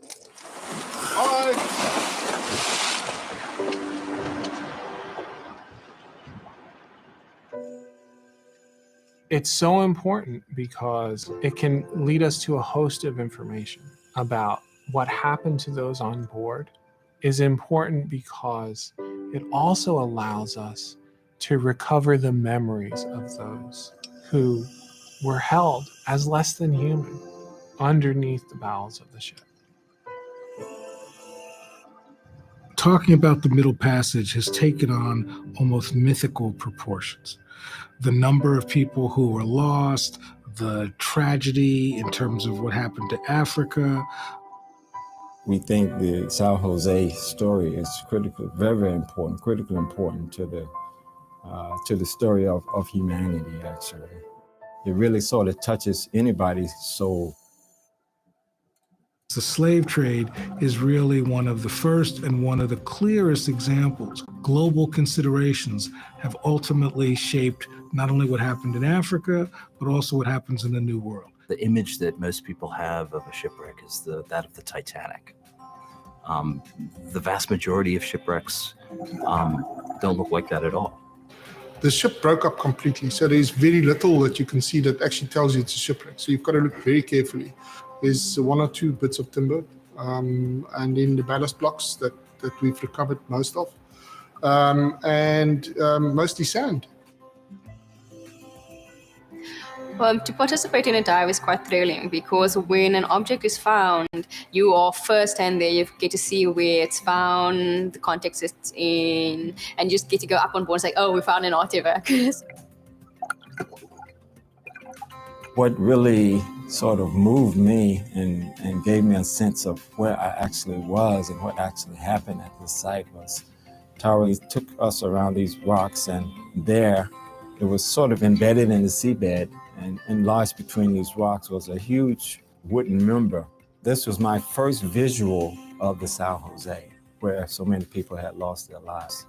I know it might sound a bit esoteric, but when I touched that wooden member, it's like I was hearing the voices and feeling the souls of those individuals that perished there. And I knew then that I wanted to work this project. and really help tell the story of the Sao Jose. For us archaeologists, even the smallest artifact can give us a clue into the story of the shipwreck. I mean, something as small as the pulley block can tell us about the type of vessel, where it was possibly used, how it was possibly used. The ballast tells us a story about the shipwreck. It can give us a date for shipwreck. Iron ballast was often used and carried in these ships, both as a trade item to trade for slaves, but also because there was a need to weight down the ship because human bodies were not as heavy as other types of cargo. So it's a signature. I felt that it was really important to find some relics that would allow people to not imagine the enormity, but imagine the slave trade in a very personal way. This started as a project that was looking at a shipwreck site, but it's grown beyond that. What began as a search for a single ship defines an arc and a trajectory across the globe and across history that unveils a new way of looking at the slave trade, and it unveils a new way of operating for museums and research institutions in the 21st century. Because it's an international project, we get to dive with people that we would normally not dive with, and I quite enjoy that part of it. I think the collaboration is powerful because it brings this diversity of perspective. You know, you got Africans in Africa, and you got African Americans in America that has totally different cultural experiences now, but we are converging on this common project that ties us and binds us together. This is the last frontier when it comes to exploring the Middle Passage.